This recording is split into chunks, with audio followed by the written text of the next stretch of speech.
अस्सलाम वालेकुम जी। सुबह सवेरे पाकिस्तान में बहुत खुशामदीद। मैं हूँ शिफा यूसुफजई और मैं हूँ वैस मंगलवाला। मेरी तरफ से भी आप सबको अस्सलाम वालेकुम। खुदा का शुक्र है कि उसने हमें आज की सुबह देखना नसीब फरमाई। आज की सुबह का आगाज़ आप कर रही हैं, मैं करूँ? एक कल मैंने कॉल जो है वो पढ़ा। क्या पढ़ा? कॉल और मोटे काफ से होता है कॉल। हाँ, तो मैंने क्या कहा है? कॉल। हाँ, कॉल। मेरी उर्दू बिल्कुल परफेक्ट है। बिल्कुल ये तो हाँ, अंग्रेजी मेरी देखिए, बीच में पठान एस्पेक्ट लाना जरूरी है। हमारी नेटिव जो लैंग्वेज है उर्दू नहीं है, विच इज वाई किसी पठान की उर्दू अच्छी ना हो तो उसमें उसका कोई कसूर नहीं है। वो सारे जितने भी रीजनल जो है लैंग्वेजेस हैं, सब अपने अपने जब अपना एक्सेंट है। मेमनों में भी ऐसा ही होता है। बिल्कुल तो होता है। तो जो कॉल है वो ये है कि जब दुनिया आपके दिल में रह रही होती है, दुनिया दिल में रह रही, हाँ, तो आप होते हैं बहुत गरीब। दुनिया मेरे दिल में है तो मैं गरीब हूँ। गरीब हो जाते हैं आप। हाँ। मतलब आप दुनिया की तगदौ में लगे हुए हैं, पैसा कमा रहे हैं, ख्वाहिशात हैं ख़त्म नहीं हो रही हैं। हाँ। और लोगों से तवक्कुआत हैं आपकी, आपसे लोगों की तवक्कुआत हैं। और जब दुनिया आपके दिल से निकल जाती है तो आप अमीर हो जाते हैं। ये क्या बात है भाई, वाह वाह वाह वाह वाह, बताने वाली बात है। क्या कह डाला, क्या कह डाला शिफा, क्या कह डाला। वाह वाह वाह। अब रिपीट करें, मैंने क्या कहा? दुनिया जब आपके दिल के अंदर होती है तो आप गरीब होते हैं। हाँ। लेकिन जब दुनिया आपके दिल के अंदर से निकल जाती है तो आप अमीर हो जाते हैं। वाह वाह वाह वाह। किसका अखवाले ज़र्री है ये मुझे नहीं पता। मुझे तो कल अपना बना के आप इसको मार्केट में चला दें। अच्छा। और क्या, जिस चीज के बारे में ना पता हो उसको अपना करें और मार्केट में चला। अरे नहीं भाई, अगर कोई बात असल में वाकई कहीं मैंने भी की होगी तो मेरे दुश्मन इतने हैं कि अगर कहीं मैं कह दूंगी कि ये बात मेरी है तो वो कहेंगे आपने कब की थी? ये तो मैंने की थी। नहीं तो आपसे तो 5 मिनट पहले मैंने मैं खुद बताऊंगा कि भाई मेरे सामने खड़े होकर ये बात हुई है प्रोग्राम में। और आज की तारीख क्या है? देखें, आज की तारीख है जुम्मतुल मुबारक 12 ज़िलक़द 2 जून के हिसाब से उस दिन ये बात हुई है और वक्त हुआ है 9:08। उस पर ये बात हुई है। मैं गवाही दूंगा शिफा। लेकिन बस ऐसे भी होते हैं कुछ अहमक दुश्मन के खामखा मेरे साथ दुश्मनी करके बैठ जाएंगे और फिर कहेंगे कि नहीं भाई आपने तो की नहीं थी, ये तो मैंने की थी, तो आपकी पैदाइश से पहले की थी मैंने। हो सकता है हुई, ये भी कहेंगे। History repeats itself. History repeats itself. देखिए लिखाई तो मोर और लेस वही है ना। वो जो अहम शख्सियात रही हैं हमारे वक्तों में गुजरी हैं उनकी भी वो बातें तो वही हैं। अब उसको आप काफ का कुछ बना दें या हे को लगा के आगे पीछे कर दें, पे को पर कर दें, तो वो तो बात बदल तो नहीं जाएगी उससे। अहम शख्सियत जो बातें करती है, अहम शख्सियत ने बात की है, आप सुने और इस पर अमल करें। अगली जो अहम बात है उसकी तरफ हम जाते हैं बिल्कुल। और वो जाते हैं हम कहाँ पर? 60 सेकंड्स न्यूज़ की तरफ। तुर्क सदर रजब तैयब एर्दोगान की हलफ बर्दारी की तकरीब में शिरकत के लिए वज़ीर आज़म शहबाज शरीफ आज तुर्किया रवाना होंगे। आइंदा बजट में महंगाई कंट्रोल करना सबसे बड़ा चैलेंज है, वज़ीर मुमलिकत बराए ख़जाना आयशा गौस पाशा। कौमी असम्बली में रुयत हिलाल बिल 2022 मंजूर। चांद की रुयत के हवाले से झूठी गवाही देने पर 3 साल कैद या 50,000 रुपये जुर्माना या दोनों सजाएं होंगी। खालिद मकबूल सिद्दीकी की एहसन इकबाल से मुलाकात, मरदमशुमारी के नताइज पर तहफ़्फ़ुज़ात का इजहार। कराची सर्कुलर रेलवे के मंसूबे पर काम शुरू करने के लिए सिंध हुकूमत ने एक बार फिर चीन से रुजू कर लिया। जूनियर एशिया कप हॉकी के फाइनल में पाकिस्तान को भारत के हाथों शिकस्त। उर्दून के वली अहद हुसैन बिन अब्दुल्ला शादी के बंधन में बंध गए। फ्रांस में सोशल मीडिया इन्फ्लुएंसर्स के लिए कैद और जुर्माने का कानून मंजूर। मसनूआत की तशहीर, जुए और किस्मत आजमाई के खेलों के खिलाफ क्रैकडाउन। मुत्तहदा अरब अमीरात ने अपनी मईशत के इस्तेहकाम के लिए कंपनियों पर 9% कॉर्पोरेट टैक्स आयद करना शुरू कर दिया। और अमरीकी सदर जो बाइडन पर ज्यादती का इल्ज़ाम लगाने वाली अमरीकी खातून तारा रीड मॉस्को पहुंच गईं। रूस में शहरियत के लिए पुतिन को दरख्वास्त देंगी। न्यूज़ यानी कि 60 सेकंड के अंदर आपको पता चले कि दुनिया में क्या हो रहा है, कहाँ हो रहा है और कैसे हो रहा है। और मैंने कहा था ना कि यही होगा, लेकिन कल मैंने बहुत सारी खबरों की पेशगोई कर दी थी। अच्छा, वो कौन सी? मुझे मान नहीं रहे थे लोग। कौन सी वाली? बिल्कुल पाकिस्तान और इंडिया के हॉकी मैच की। हाँ, कर दी थी मैंने पेशगोई। याद है मेरे प्रोड्यूसर? याद है? और सब यही कह रहे थे नहीं नहीं ऐसा कैसे हो सकता है, कैसा कैसे हो सकता है। मैं I was not privy to that conversation, तो मेरे लिए भी बताए ना कैसा। आदि तो आपको भी नहीं पता कि क्या हुआ है, कुछ नहीं हुआ। मैंने जिसके सामने पेशगोई की थी मैंने कहा पहले चेक कर लो उसको याद है या नहीं। पाकिस्तान और भारत का hockey match junior Asia cup Pakistan हार गया। लेकिन फाइनल में पहुंचा भाई, बड़ी बात है। फाइनल में मैंने कह दिया था कि यार मुझे ये और हॉकी के ऊपर तो कितनी हमारी तवज्जो है ये हम सभी जानते हैं, या क्रिकेट के अलावा किसी भी खेल पे कितनी तवज्जो है वो हम जानते हैं। तो उसके बावजूद अगर कोई फाइनल तक पहुंच जाए तो मेरा तो ख्याल है कि वही जीत कर आ गया है। बिल्कुल। तो बहरहाल खबरों की तरफ आते हैं, बताएं भाई डिटेल में क्या हो रहा है, माशरे में क्या हो रहा है शिफा? जो इस मुल्क में होती रही हैं और वो मेरे मुताबिक ठीक नहीं होती रही। जब एक अथॉरिटी को ये इख्तियार दे दिया गया और एक अथॉरिटी बन गई कि अब आपका फैसला है और कौम ने मानना है, तो फिर ये मंगलवाला और यूसुफ जई और आफरीदी और जट और बट, फिर इनकी औकात जो है वो कदरे कम हो जाती है। और इनकी औकात रहनी नहीं चाहिए क्योंकि हुकूमत ने एक अथॉरिटी बना दी, उसका काम है, they will do it. Do you if you whether you like the decision और उवैस वो क्या मंगलवाले और असल में जो कहना था वो कह रहा पोपल जई बट जट नहीं, हर तरफ है, बहुत सारी जगहों पे। कश्मीर में अलग होगी, चांद ऊपर हाइट पे नजर आ गया भाई हमें, आप लोग नीचे रह रहे हैं आपको पता नहीं चला। तो इस किस्म की बहुत सारी चीजें हमने ज्यादा मशहूर तो पोपल जई साहब है ना, ज्यादा मशहूर। और अब हुआ ये है, और कुछ लोग वैसे इस फैसले को गलत करार दे रहे हैं, उनके मुताबिक कि आजादी होनी चाहिए, उनको नजर आ गया वो करें भाई ये वो, लेकिन मुझे फिर भी हम एक मुल्क में रह रहे हैं ना आजादी। नहीं, सऊदी अरब में तो खैर अलग ही सिस्टम है ना, लेकिन हमारे मुल्क में एक निजाम है, उस निजाम को माने। और हमारे यहाँ खुद भी निजाम को चलाने वाले उस निजाम की इम्प्लीमेंटेशन में भी कोई खास इंटरेस्टेड नहीं रहे हैं, तो फिर लोग तो अपनी 2-2 ईंट की मस्जिद बनाएंगे ना भाई, 1.5 ईंट की। प्लीज महंगाई वैसे ही बड़ी, आप उसकी ईंटें बढ़ा रही हैं।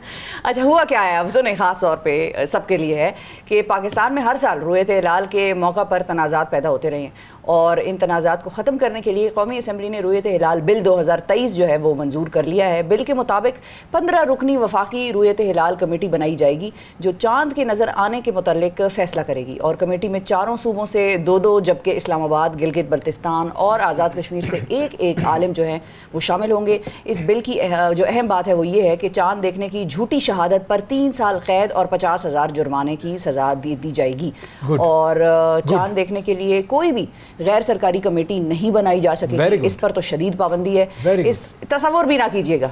इस कमेटी में महकमा मौसमियात, वजारत मजहबी उमूर, साइंस एंड टेक्नोलॉजी और स्पार्को की भी नुमाइंदगी जो है वो मौजूद होगी, और एक ही अथॉरिटी, यही अथॉरिटी उलमा कराम की, जिसमें सारे सूबों की नुमाइंदगी शामिल है, वो ही फैसला करेंगे भाई चांद नजर आया है नहीं आया। हाँ, उनको शहादतें मौसूल होने का जो अमल है वो गालिबन वैसा ही उसी किस्म का होगा। इस पूरे बिल के अंदर जो चीजें हैं ना बुनियादी तौर पर वो वही हैं जिस सिस्टम के तहत अभी हम चल रहे थे। अभी भी सुपार्को इन्वॉल्व होता है, ministry of science and technology involve होती है, रिलीजियस मिनिस्ट्री इन्वॉल्व होती है, रुयत हिलाल कमेटी की कॉम्प्रोमाइजेशन जो क्या वो कहते हैं कंपोजिशन जो है वो इसी तरीके की है, मुख्तलिफ जगहों से लोग हैं, कमेटियाँ बनी हुई है वो इसी तरीके से। लेकिन बुनियादी तौर पर जो चीज़ इसमें आई है जो कि कोई और कमेटी नहीं फंक्शन कर सकती, कोई और कमेटी नहीं बन सकती है, और आप जो अपने तरफ से हर जगह से ऐलानात कर देते हैं वो नहीं होंगे, और अगर आपने इस तरह की कोई झूठी शहादत दी तो उसके ऊपर जुर्माना होगा और सजा होगी। सवाल ये है कि जहां पर ईद ही हो गई पहले और बड़ी तादाद में हो गई, मतलब समझ नहीं आया, मतलब ईद हो गई, हम पहले चांद का ऐलान होगा ना, चांद का ऐलान हुआ नहीं हुआ ना। कुछ लोग तो मैं वही कह रही हूँ कि इस मुल्क में बहुत सारी चीजें हैं जो कि ठीक नहीं है, और वो ठीक चांद का ऐलान करके ईद होगी ना। चांद का ऐलान ये कमेटी करेगी कि भाई कल चांद, फॉर एग्जाम्पल एक पूरी कम्युनिटी, एक पूरा सूबा ये कहता है हमने आज चांद देख लिया है। एक पूरा सूबा कभी भी नहीं कहता, नहीं मिसाल गलत है ना, ये मैं बता रहा हूँ, एक सूबा पूरा नहीं देखता, उस सूबे के कुछ लोग अनऑफिशियल कमेटी मेरा सवाल तो सुन ले मंगलवाला साहब, मैं ये पूछ रही हूँ कि अगर एक सूबे में ईद हो गई है यार तो क्या करेंगे? ईद हो गई है, बस कर ली है उधर लोगों ने, एक शहर में ईद कर ली है लोगों ने, कैसे कर ली है। अब ये चीज उसका करेंगे क्या? नहीं होगा क्या, देखो होगा क्या। पहले भी रुयत हिलाल कमेटी थी, वो दूसरी कमेटियां कैसे आई, कैसे बन गई है इस मुल्क में? इजाजत दी गई थी कि भाई हम वफाकी तौर पे अपनी बना रहे हैं, आप सूबों में अपनी बना ले, नहीं था ना ऐसा भी, तो बन गई, ऑटोमेटिकली पैदा हो गई कहीं से। तो ये भी प्लास्टिक बैन लगा था, वो क्या हुआ, प्लास्टिक बैन खुल गया। तो मेरा तो इम्प्लीमेंटेशन पे सवाल है कि ये कराएंगे कैसे? मुल्ला को अंदर करेंगे कि आओ भाई ना तुम जरा आओ ना जेल में बैठो, तुम 10 दिन जेल में बैठो, फिर उस मुल्ला की जो फॉलोअर्स हैं वो कम्युनिटी है वो क्या करेंगे? तो वो ये बड़े क्लियर तरीके से इसको बड़ा केयरफुली इम्प्लीमेंट करें आप, और फिर ऐसे करें कि फिर सजाएं हो सकती। ये ऐसे नहीं हो सकता जिस तरह हम चलाते हैं इस मुल्क को। अब आप फरमाएं, मेरी बात पूरी सुना करें फिर उस पर रिस्पॉन्ड करें। सही, ओके, यू आर राइट, बिल्कुल ठीक है नाज़रीन, ओके, पाकिस्तान जिंदाबाद। बिल्कुल। अगली खबर की तरफ चलते हैं। अगली खबर जो मैं आपको बता रहा था, पाकिस्तान की hockey team junior Asia cup के फाइनल में पहुंची थी। हमने आपको रोजाना की बुनियाद पर बताया, जब सेमीफाइनल में पहुंची तो भी हमने आपको बताया, फिर सेमीफाइनल में उन्होंने फतह पाई और फाइनल में पहुंचे, और फाइनल में भारत से उनका मुकाबला था। भारत से टीम खा गई हमारी शिकस्त, और ओमान के शहर सलाला में ये इवेंट हुआ, जो कि पाकिस्तानी टीम ने मुकाबला तो खूब किया, लेकिन भारत के 2 गोल्स के मुकाबले में पाकिस्तान सिर्फ 1 ही गोल स्कोर कर सका, और दूसरा जो क्वार्टर था उसके अख्ताम पर भारत ने 2 गोल स्कोर कर लिए थे। अलबत्ता तीसरे क्वार्टर में पाकिस्तान के खिलाड़ी हैं जी बशारत अली, तो बशारत अली साहब ने पाकिस्तानी टीम का वाहिद गोल स्कोर किया, और इस फतह के बाद भारत ने चौथी मरतबा जूनियर एशिया कप का टाइटल अपने नाम कर लिया, 4th टाइम। अच्छा, पाकिस्तान भी तीसरी मरतबा फाइनल में पहुंचा था, ये भी मैं आपको बता दूं, और तमाशाइयों की बड़ी तादाद स्टेडियम में मौजूद थी। एक और चीज़ जिसकी तरफ मैं आपकी ज़रा निशानदेही कर दूं, वो क्या है कि पाकिस्तानी टीम जो है, ये जो जूनियर टीम है, इसको रोज़ाना का $100 अलाउंस भी नहीं मिल रहा है। ये एक ऐसी टीम है जो कि यूँ कहिए कि खाली जेब और खाली पेट खेल रही है। तो खाली जेब और खाली पेट खेलते हुए भी ये फाइनल में पहुंचे हैं, तो आप सोचिए कि जब इनके ऊपर थोड़ा सा इन्वेस्ट किया जाएगा, सही तरीके से इनको ग्रूम किया जाएगा और सही तरीके से इनके ऊपर मेहनत की जाएगी, तो ये क्या क्या कर सकते हैं। इस वक्त की जो हालात हैं उसके मुताबिक इन्होंने बहुत ज़बरदस्त परफॉर्म किया है, बहुत अच्छा परफॉर्म किया है। Now we need to invest in these people, और हमें इन लोगों को आगे बढ़ाना है, क्योंकि अब ये जूनियर टीम है ना, जूनियर टीम से ये फिर सीनियर की तरफ जाएंगे, और हमें उनके ऊपर उतनी मेहनत करनी है कि जब ये सीनियर में जाएं तो वहाँ पर कमाल दिखा सके कमाल। ये है सबसे इम्पोर्टेंट चीज़, क्योंकि हम देख रहे हैं वही बात की हाल हॉकी का बेहाल है। बिल्कुल बेहाल है, और वैसे भी बच्चों की तरफ कोई ज़्यादा तवज्जो होती नहीं है हमारे इस साउथ एशिया के रीजन में, ख़ास तौर पे हमारे और मुल्क उनकी तरफ। उन्होंने तो तालीम पे पाबंदियां और पता नहीं क्या कुछ वो कर रहे हैं अफ़गानिस्तान में। लेकिन एक इंटरेस्टिंग खबर वहाँ से आई ये है कि इल्म फैलाने के लिए जो तलब है उसका सच्चा होना ज़रूरी है। बच्चे मुश्किल से मुश्किल रास्ते भी गुजार के जो हैं वो स्कूल तक पहुँचते हैं, पढ़ाने वाला अच्छा हो, उनको मज़ा आ रहा हो उनको स्कूल में। अब हुआ ये है कि बामियान अफ़गानिस्तान का एक बड़ा पसमानदा सूबा है, और वहाँ पर स्कूल बंद हैं, और तालीम के जो मौके हैं वो मौजूद नहीं है। बच्चे उस तरह से स्कूल वहाँ पर नहीं जाते। अब इन हालात में 2 सहेलियों ने मतलब बच्चों को तालीम देने के लिए एक गार को स्कूल में बदल दिया है। ये बात, और हाँ, there is this school in this cave. और 18 साल रोया सरफराज और 19 साल बैज़ बेगम जो हैं, इनके स्कूल में 80 तलबा ज़ेर तालीम हैं, जिनमें बच्चे और बच्चियाँ दोनों शामिल हैं। दोनों मज़े से बैठ के वहाँ पर पढ़ते हैं, तालीम हासिल करते हैं, और इन तलबा को रोज़ाना 3 से 4 घंटे तालीम दी जाती है। इस तरह दोनों लड़कियों ने अपने हिस्से की शम्मा जो है वो रोशन की है। ज़बरदस्त। देखिए ये है शम्मा जलाना, ये है असल काम। आपको लगेगा कि भाई हर चीज़ गलत हो रही है, आपने शम्मा जलानी है।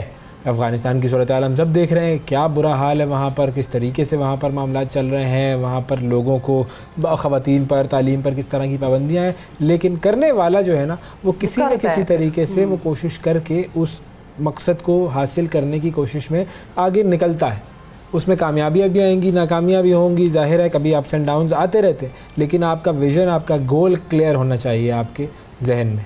अच्छा, अब इसी से रिलेटेड, अफ़गानिस्तान से ही रिलेटेड एक ख़बर, अफ़गानिस्तान और ऑस्ट्रेलिया के हसीन इम्तिज़ाज की खबर, हसीन तो नहीं, इम्तिज़ाज की खबर मैं आपको देता हूँ कि वहाँ पर हुआ क्या।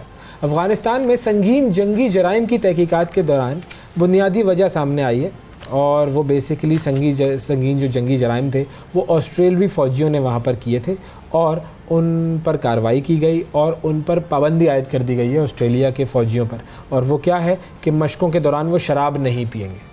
जी, ऑस्ट्रेलवी हुकूमत ने अपने फ़ौजियों की अफ़गान जंग में तैनाती के दौरान जंगी जराइम की तहकीकात कराई, और उसमें इंकशाफ ये हुआ कि 39 बेगुनाह अफ़गानियों को सफाई का मौका दिए बग़ैर मौके पर ही गोली मार के या फिर तशद्दुद करके हलाक कर दिया गया था। और किया किसने था? ये ऑस्ट्रेलवी फ़ौजियों ने किया था। अब इस तहकीक में ये बात भी सामने आई कि अफ़गानिस्तान में जो छापामार कार्रवाइयों के दौरान ऑस्ट्रेलवी फ़ौजी शराब के नशे में थे, जिसके बायस वो तनाव से भरपूर कार्रवाइयों में दुरुस्त फ़ैसले नहीं कर सके थे। और शराब इसीलिए हराम करार दी गई है, इसीलिए मना किया गया है कि आप अपने सेंसेस में नहीं रहते।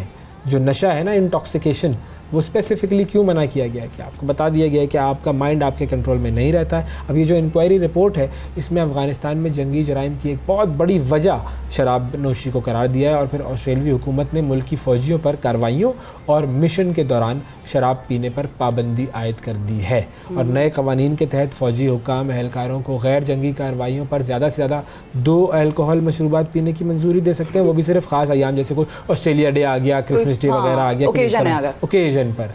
और ऑपरेशनल कमांडर्स को हिदायत जारी ये की गई है कि किसी अहम मिशन या कार्रवाई में जो भी शामिल उसमें एहलकार हैं उसमें आप उनकी जो है वो रेस्पिरेटरी सिस्टम की मॉनिटरिंग करें और अगर किसी एहलकार के खून में अल्कोहल की मिकदार पाई गई है उसके ख़िलाफ़ कार्रवाई की जाए और किसी एहलकार ने अल्कोहल टेस्ट करवाने से अगर इनकार कर दिया तो फौरी तौर पर उसे आप कार्रवाई या मिशन से हटा दें और हथियारों और गोला बारूद तक उसकी रसाई पर भी उस पर भी पाबंदी कर दी जाए। ये जुर्म उम्मुल खबाइस इसीलिए तो नहीं कहते ना कि ये उम्मुल खबाइस है शराब। बेसिक चीज़ आपने पी, आपका माइंड आउट ऑफ कंट्रोल हुआ, वहाँ से कहानी स्टार्ट होती है। बिल्कुल। एक उम्मुल खबाइस वो है और एक चाय हमारे यहाँ पे पी जाती है, वो क्या है, वो बेचारी क्या कहती है आपको, अशरफुल मशरूबात कहते हैं उसे लोग। वैसे इस पता नहीं, अब मेरे 2 ऑप्शंस हैं इस पे, वैसे पोल भी हो सकता है। अशरफुल मशरूबात क्या है, क्या ये है या लाल शरबत है? लाल शरबत उसकी भी कोई आप उसको हल्का ना लें रमजान में। मैं बताता हूँ अशरफुल मशरूबात में मेरे हिसाब से पानी है। आपको हर चीज़ मिल जाए, पानी ना मिले आपको तलब होगी। मशरूब की बात कर रहे हैं ना, मशरूब है, पानी की बात नहीं कर रहे। पानी तो is necessary for life, water is life. हम तो इन 2 चीजों की ऑप्शन मैंने वैसे दी है कि चाय या लाल शरबत में से आप या लाल शरबत है, आपका पता लगेगा। इसमें बड़ा टफ कंपटीशन हो गई, ये वो वाली बात हो गई। बिल्कुल नहीं तो मेरे ख्याल में चाय जीत जाएगी इसमें। चाय हाँ चाय ज़्यादा कंज्यूम होती है हमारे यहाँ पर और लेकिन लाल शरबत जिन दिनों में कंज्यूम होता है उन दिनों में लाल शरबत के बगैर भी जिंदगी कोई नहीं है। नहीं वो तो चंद दिन है ना, लेकिन मामला ये है कि आप किसी मैयत पे जाएं चाय, किसी पैदाइश पे जाएं चाय, किसी दावत में जाएं चाय, किसी के घर जनरली जाएं चाय, हर ओकेजन पर चाय सामने आए ये होता है। जबकि ऐसा नहीं होगा कि आप किसी मैयत पे जाएंगे तो वो लाल शरबत डिस्ट्रीब्यूट कर रहे होंगे। तो ये जो मतलब पहले वक्तों में वैसे देते थे, पता है, लाल शरबत भी देते थे। मैं पहले मरा नहीं हूं, देते हैं वैसे आप मरी हैं पहले, मुझे अब भी देते हैं। और अब तो खैर गर्मियों का सीजन, जब जैसे ही जरा ज्यादा गर्मी आएगी तो उसमें भी लाल शर्बत मेहमानों को दिया जाता है। हम दरअसल बेवरेजेस उस दूसरी साइड पे निकल गए थे ना, फिजी ड्रिंक्स की तरफ, जिनका ना सर था और ना पैर था। वटेवर लोगों को पसंद है भाई, हालांकि बड़ी खतरनाक है। आप थोड़ा सा वो पिए फिजी ड्रिंक जो भी हो, और उसके बाद आपको जो एक हिट महसूस होता है कि भाई आप एनर्जेटिक हो गए हैं और आप बड़ा ही तरोताज़ा फील कर रहे हैं, तो आपके ब्लड में कितना शुगर जा रहा है उसका, तो ये ज़रा एहसास किया करें अपना। और अपना नहीं करते तो फिर अपने साथ वालों का किया करें जिनके साथ आप रहते हैं। तो ये है सूरत हाल। जरा बरतानिया की तरफ आपको लेकर चलते हैं। और बरतानिया में ऑपोजिशन जमात जो है, हाँ, लेबर पार्टी। नहीं, मैं आधे रास्ते तक मैं रुक जाऊंगी, फिर आपको मौका दूंगी कि आप आके हमें बरतानिया की इस खबर से मजीद आगाह करें। बात यह है कि जो बरतानिया की ऑपोजिशन जमात है लेबर पार्टी, उससे ताल्लुक रखने वाले रुकन असम्बली हैं जेरेंट डेविस, और उनकी रुकनीत को मुअत्तल कर दिया गया। ये भी खतरनाक मामला किया है इन्होंने। मैं तो आज मगरिब के जराइम को बेनकाब करने के मामलात की खबरें लेकर आया हूँ। बुनियादी तौर पर इनके साथ क्या मसला हुआ। बरतानवी जो नशरियाती इदारा है उसके मुताबिक ये खबर है, बेसिकली लेबर पार्टी ने अपने सीनियर रुकन असम्बली 63 साल इनकी उम्र है, जेरेंट डेविस, उनकी रुकनीत मनसूख कर दी। क्यों? कम उम्र ख़वातीन अरकान असम्बली और अमले के जिनसी इस्तेहसाल और नाजेबा इशारे करना इनका जुर्म था। हरासमेंट, सेक्सुअल हरासमेंट, जी बेसिकली ये। जेरेंट डेविस के खिलाफ तहकीकात का आगाज़ कर दिया है। वो इस जुर्म के मुर्तकिब पाए गए तो उनकी रुकनीत मनसूख कर दी जाएगी बिल्कुल ही, और तहकीकात मुकम्मल होने तक वो लेबर पार्टी के रुकन की हैसियत से किसी इजलास में शिरकत नहीं कर सकेंगे। और अपोजिशन जमात लेबर पार्टी के तर्जुमान की जानिब से बयान जारी किया गया है, उसमें मुकम्मल तौर पर लिखा गया है कि यह नाकाबिल कबूल रवैया है और मुअत्तल रुकन असम्बली के खिलाफ किसी भी किस्म की शिकायत की हौसला अफजाई की जाएगी। किसी के साथ उन्होंने कुछ किया है आए बताएं। और जेरेंट डेविस ने इस हवाले से अभी तक कोई अपना वर्जन नहीं पेश किया गया है, लेकिन ख़वातीन रुकन असम्बली और अमले के साथ जिनसी इस्तेहसाल का इल्ज़ाम सामने लाने वाली जो न्यूज़ वेबसाइट थी उसने दावा किया कि 5 ख़वातीन ने इस रुकन के ख़िलाफ़ जिनसी इस्तेहसाल की तस्दीक की थी। अच्छा। जी, और ख़वातीन ने इल्ज़ाम आयद किया कि रुकन असम्बली जो ये साहब हैं उन्होंने गुज़िश्ता 5 बरसों से शराब के नशे में कम उम्र जिनसी जो ख़वातीन थी उन पर जिनसी तबसरे किए, नाजेबा कॉमेंट्स पास किए, नापसंदीदा तौर पर जो है वो उनको टच करते रहे, मना करने समझाने के बावजूद वो बाज नहीं आए। फिर लेबर पार्टी के जो डिसिप्लिन के इंचार्ज हैं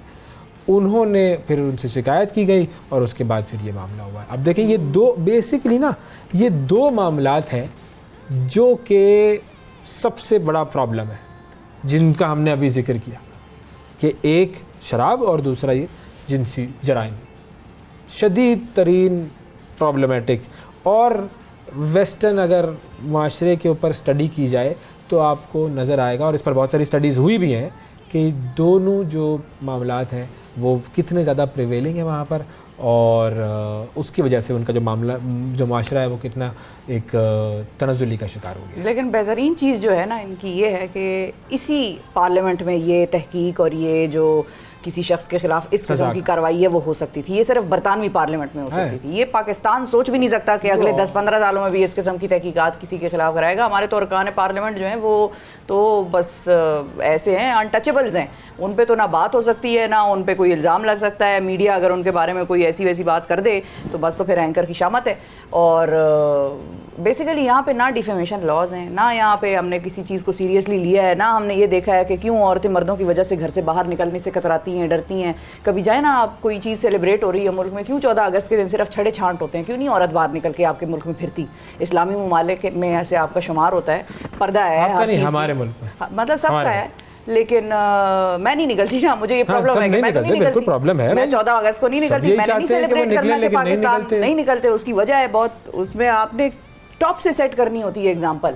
और ऐसा भी नहीं है कि हमारे सारे जितने मतलब आला ओहदेदारान हैं वो बिल्कुल दूध के धुले हैं और उनमें से कोई किसी में कोई खराबी बराबी नहीं होगी। लेकिन हमने चूंकि इस चीज़ पर ना बात करनी है, ओवरऑल सोसाइटी में ये एक हमारे यहाँ पे ट्रेंड हो गया है कि नहीं जी बस ऐसा ही है, ऐसा ही है। अगली ये कोई बड़ी बात नहीं। माशरे में क्या हो रहा है?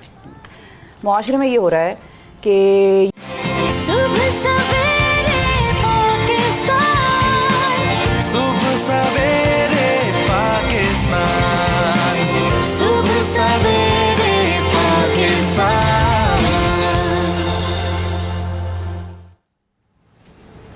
वेलकम बैक जी। मोटरसाइकिल की सवारी को ज़्यादा महफूज नहीं समझा जाता और एक हालिया रिपोर्ट के मुताबिक कराची में रोज़ाना 800 हादसात होते हैं जिनमें 85% हादसात मोटरसाइकिल सवारों को पेश आते हैं। और इसी तरह बाइक पर होने वाले हादसात में अमवात की शरह भी 50% तक है। 87% बाइक चलाने वाले हेलमेट नहीं पहनते और हादसे की सूरत में मौत का सबब बनती है। ये बात अगर सर पर हेलमेट पहन लिया जाए तो मौत का इम्कान इंतहाई कम हो जाता है। और मैं ज़ाती तौर पर ऐसे लोगों को जानता हूँ कि जिनकी जान हेलमेट की वजह से बची है। हादसे के फ़ौरन बाद तिब्बी इमदाद भी जान बचाने का सबब बन सकती है, लेकिन सबसे इम्पॉर्टेंट चीज़ ये है कि वो हेलमेट जो है आपको उस डैमेज से बचाता है। इसी पहलू को मद्देनज़र रखते हुए कराची में 2 तलबा हैं जिन्होंने, मोहम्मद अल्तमश अख्तर उनका नाम है, मोहम्मद फ़ाद है और उनके एक और टीम मेंबर हैं, उन्होंने एक ऐसा हेलमेट तैयार किया है जो कि हादसात की सूरत में फ़ौरी एमरजेंसी अलर्ट देगा। इन दोनों का ताल्लुक़ कंप्यूटर साइंस से है। किस यूनिवर्सिटी में ये है, कैसे उन्होंने ये प्रोजेक्ट बनाया, इस पर हम बात करते हैं। हमारे साथ मौजूद हैं अल्तमश अख्तर। अस्सलाम वालेकुम। वालेकुम अस्सलाम, कैसे हैं सर आप? वालेकुम अस्सलाम सर। बिल्कुल ठीक जी। सबसे पहले तो हमें ये बताइए अल्तमश और फ़हद कि आप लोग किस यूनिवर्सिटी में हैं और आप लोग कहाँ तक तालीम हासिल कर चुके हैं, किस लेवल पर पहुँच चुके हैं कंप्यूटर साइंस में? वालेकुम अस्सलाम। सबसे पहले तो आप लोगों का बहुत बहुत शुक्रिया, आप लोगों ने हमें इनवाइट करा। हम लोगों ने रिसेंटली ग्रेजुएशन कंप्लीट करी है अपनी इंडस यूनिवर्सिटी से, नेशनल स्टेडियम के जो एडजेसेंट है। बिल्कुल सही जी जी जी, इंडस यूनिवर्सिटी बिल्कुल जी जी। और ग्रेजुएशन हमारे कंप्लीट स्टार्ट किया। अच्छा, अब इस हेलमेट के बारे में ज़रा बताएं, ये कैसे मुनफरिद है उस आम हेलमेट से? अपने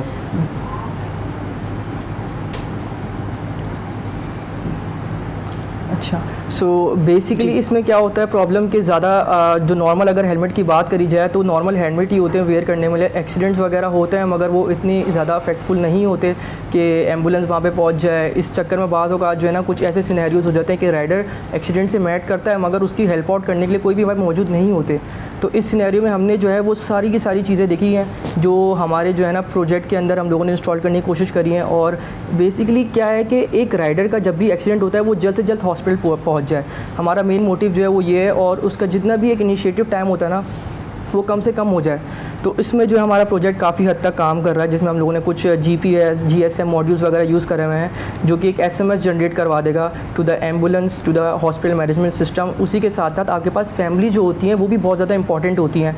अब एम्बुलेंस और हॉस्पिटल को तो पता है, मगर बाज़ औक़ात ये नहीं होता कि यार राइडर कहाँ एक्सीडेंट हुआ है, कैसे हेल्प आउट करें, कैसे रीच करें। तो फैमिली मेम्बर्स तक भी जो है उस राइडर की एक अलर्ट जनरेट हो जाएगा, जिसके अंदर उसकी करंट लाइव लोकेशन भी होगी, ताकि उस तक जो है ना जल्द से जल्द रीच आउट किया जा सके। तो बेसिकली हमारा जो प्रोजेक्ट है उसके अंदर हम लोगों ने जो तो ये मुझे बताएं कि ये जो सिस्टम है ये काम कैसे करता है। मिसाल के तौर पर अगर मैं इसको समझने की कोशिश करूं कि अगर फॉर एग्जांपल मैं बाइक चला रहा हूं और मैंने हेलमेट पहना हुआ है और मेरा एक्सीडेंट होता है, तो उस हेलमेट को ये कैसे उसके अंदर सेंस हो जाती है कि जी इस वक्त ये एक्सीडेंट हो गया है और अब उस एक्सीडेंट की सूरत में अलर्ट्स जारी कर देने हैं। तो बेसिकली इसके अंदर होता है कि वर्किंग इस तरीके से करता है, जब राइडर बाइक चला रहा है और सडनली वो एक्सीडेंट से मेट हो जाता है, और एक्सीडेंट से जैसे ही मेट होगा तो हेलमेट जो होगा हमारा वो ग्राउंड से स्ट्राइक करेगा, और जैसे ही हमारा हेलमेट जो है वो ग्राउंड से स्ट्राइक करता है तो इसके अंदर हम लोगों ने एक वाइब्रेशन सेंसर इसके अंदर हमने यूज़ किया है, जिससे क्या होगा इसके अंदर कुछ फ्रीक्वेंसी इसकी क्रिएट होगी, वाइब्रेशंस क्रिएट होंगी, और वो वाइब्रेशन सेंसर जो होगा हमारा, जो इसके अंदर हम लोगों ने GSM मॉड्यूल लगाया जो बेसिकली मैसेज को सेंड करने के लिए यूज़ किया जाता है। तो जैसे ही इसके अंदर वाइब्रेशन क्रिएट होंगी तो हमारा जो है GSM मॉड्यूल इसके अंदर जो हमने लगाया और GPRS सिस्टम जो लगाया वो इसके अंदर एक्टिवेट हो जाएगा, और एक्टिवेट होते ही जो है हमारी अलर्ट होगा, जिसके अंदर एक लोकेशन होगी पर्सन की जहाँ पर उसका एक्सीडेंट हुआ है, वो उसके पेरेंट्स को और उसके एम्बुलेंस को और जो भी है जो हमने एम्बुलेंस हॉस्पिटल का जो भी नंबर हमारा होगा वहाँ पर अलर्ट जो है वो जनरेट हो जाएगा। तो बेसिकली उससे होगा ये कि राइडर की जो डेथ के चांसेस हैं वो बहुत कम हो जाएंगे और उसको जल्द से जल्द रेस्क्यू किया जा सकेगा। बिल्कुल सही, वेरी गुड, बड़ा ज़बरदस्त ये काम होगा। अच्छा, अब मिसाल के तौर पर मैं चूँकि एक सिनेरियो देता हूँ ना कि जब हम कोई प्रोग्रामिंग कर रहे होते हैं तो उसके अंदर हम मुख्तलिफ सिनेरियोज देख लेते हैं। अगर ये हेलमेट मिसाल के तौर पर जनरली उस राइडर के हाथ में था और तो गिरने की सूरत में भी वो ज़मीन से उसका कांटेक्ट होगा, तो क्या वाइब्रेशन की कोई इंटेंसिटी है या कोई और तरीका है जिससे ये जज होगा कि ये नॉर्मली गिरा नहीं है, ये एक एक्सीडेंट की सूरत में गिरा? जी बिल्कुल, आपका बहुत अच्छा क्वेश्चन है। हमारा जो प्रोजेक्ट तैयार हो गया था, मगर इस प्रोजेक्ट में गैप बहुत ज़्यादा था। जिस तरह आपने सवाल करा, ये जो था हमारे प्रोजेक्ट का बहुत बड़ा एक कह सकते हैं कि मेजर कह सकते हैं डिसएडवांटेज था, कि अगर हेलमेट जो है वो आपके पास बाइक पे रखा हुआ, बाइक पे रख के गिर जाए तो उस सिनेरियोस में क्या होगा। तो हम मेरे ख्याल से आप शायद देख सकते होंगे, मैंने इसके अंदर जो एक प्रेशर प्लेट यूज़ करी हुई है, आप में विजिबल होगा आपके कैमरे में। तो इसमें ये कि जब ये वेयर करेगा इसको राइडर, तो ये प्रेशर प्लेट जो है ना ये दब जाएगी आपके स्कल की वजह से। तो सिर्फ और सिर्फ इसी सिनेरियो में जब राइडर इसको वेयर करेगा, पहली चीज़ इसको वेयर करेगा और आपके पास जो है ना एक कनेक्टिविटी जो है ना वो एक पॉसिबल हो जाएगी, हाँ एक कनेक्टिविटी जो है ना वो सर्किट हो गई है। सिर्फ और सिर्फ इसी सिनेरियो में अगर राइडर गिरता है तो आपके पास जो है मैसेज जनरेट होगा, अदरवाइज़ मैसेज जनरेट नहीं होगा। और इस तरीके से बहुत सारी ऐसी सूरत हाल होती हैं कि एक्सीडेंट हुआ है मगर हेलमेट जो है वो नहीं गिरा है बाइक से, तो उस सिनेरियोज़ में क्या होंगे। तो उस सिनेरियो में भी हमने जो है वो यहाँ पर एक एमरजेंसी बटन यूज़ करा हुआ है, आप देख सकते हैं। तो इस सूरत हाल में भी जो है हम लोग अगर हीट स्ट्रोक की वजह से, कुछ और वजूहात की वजह से अगर आपके पास राइडर जो है उसकी तबीयत ख़राब होती है, कुछ भी ऐसा इशू होता है, तो हम इस बटन का भी यूज़ कर सकते हैं। वेरी गुड, ज़बरदस्त। अच्छा, आपकी टीम के बारे में बताएं कि कितने लोग शामिल थे, कितने अरसे में आप लोगों ने ये बना लिया प्रोजेक्ट, और ये प्रोजेक्ट अब मार्केट में यूँ कह लीजिए कि लोग इस्तेमाल कब कर सकते हैं और कैसे कर सकते हैं? सर, जब हम लोगों ने हमारा जो FIP है, बेसिकली हमारी यूनिवर्सिटी में FIP का प्रोजेक्ट होता है, जिसके अंदर हम लोगों को ये प्रोजेक्ट दिया जाता है, जिसका पूरा बेसिकली 1 साल का टाइम होता है, और 1 साल के अंदर हमें जो है ये प्रोजेक्ट अपना कंप्लीट करना होता है। बेसिकली हमारे जो 3 मेंबर्स हैं उसके अंदर हम लोग 2 मेल्स हैं और 1 फ़ीमेल है, मोहम्मद फ़ाहद फ़ारूक, मोहम्मद अल्तमश अख्तर एंड सोहा सैयद अरशद। तो बेसिकली हम तीनों मेंबर्स ने मिलकर ये प्रोजेक्ट बनाया है, लेकिन सोहा सैयद अरशद किसी वजूहात की वजह से यहाँ नहीं आ सकी। तो ये वो वजूहात बता दें, कोई ऐसा मामला नहीं है। सर, थोड़ा सा पर्सनल इशू था उनका, जिसकी वजह से मैं जो है वो बता नहीं सकता। तो अच्छा, इसके अलावा बाकी प्रोजेक्ट में हम लोगों ने वर्क चलो ठीक है सही है करिए। और हमें पूरा 1 साल का टाइम था, जिसके अंदर हमारे पास सुपरवाइजर्स वगैरह यूनिवर्सिटी में होते हैं जिन्होंने हमें बहुत हेल्प की इसके अंदर। तो आज कोई आपके सामने ये अवेलेबल हो सकेगा कुछ अरसे में, मार्केट में आएगा। सर बिल्कुल सही बात है आपकी। अवेलेबल कब होगा ये एक मेजर सवाल है इसके अंदर। बेसिकली असल में इशू जो है वो ये है कि अभी ये सब चीज़ें जो है ना, आप देख सकते हैं सर्किट बिल्कुल ओपन है, तो अगर हम लोग इस तरीके से इसको मार्केट में लॉन्च करेंगे तो ये 2 मिनट में टूट जाएगा। तो इसके लिए हम लोगों ने इसके आर्किटेक्चर पे वर्किंग करनी है हेलमेट के, जो कि हम लोग अभी डिस्कस कर रहे हैं हम लोग बैठकर साथ में। और हम लोगों ने मज़ीद हमारे फ्रेंड से बात करी जिनकी डोमेन जो है आर्किटेक्चरिंग है, जो इसके आर्किटेक्चर पे वर्क कर सकते हैं। तो इंशाल्लाह in future we are trying कि हम इन सब चीज़ों को जो है हेलमेट के अंदर एम्बेडेड करें और जल्द से जल्द इसको जो है मार्केट में लॉन्च करें इंशाल्लाह। जी बहुत शुक्रिया अदा करेंगे अल्तमश और फहद, और बड़ा ज़बरदस्त ने काम किया, बड़े लोगों की जान बचाएगा ये प्रोजेक्ट, इंप्लीमेंट होना चाहिए जी, ज़रूर इंप्लीमेंट होना चाहिए। थैंक यू जी। नाजरीन वक्फा लेते हैं, वक्फे के बाद दोबारा हाजिर होंगे। सुबह सवेरे पाकिस्तान, सुबह सवेरे पाकिस्तान, सुबह सवेरे पाकिस्तान।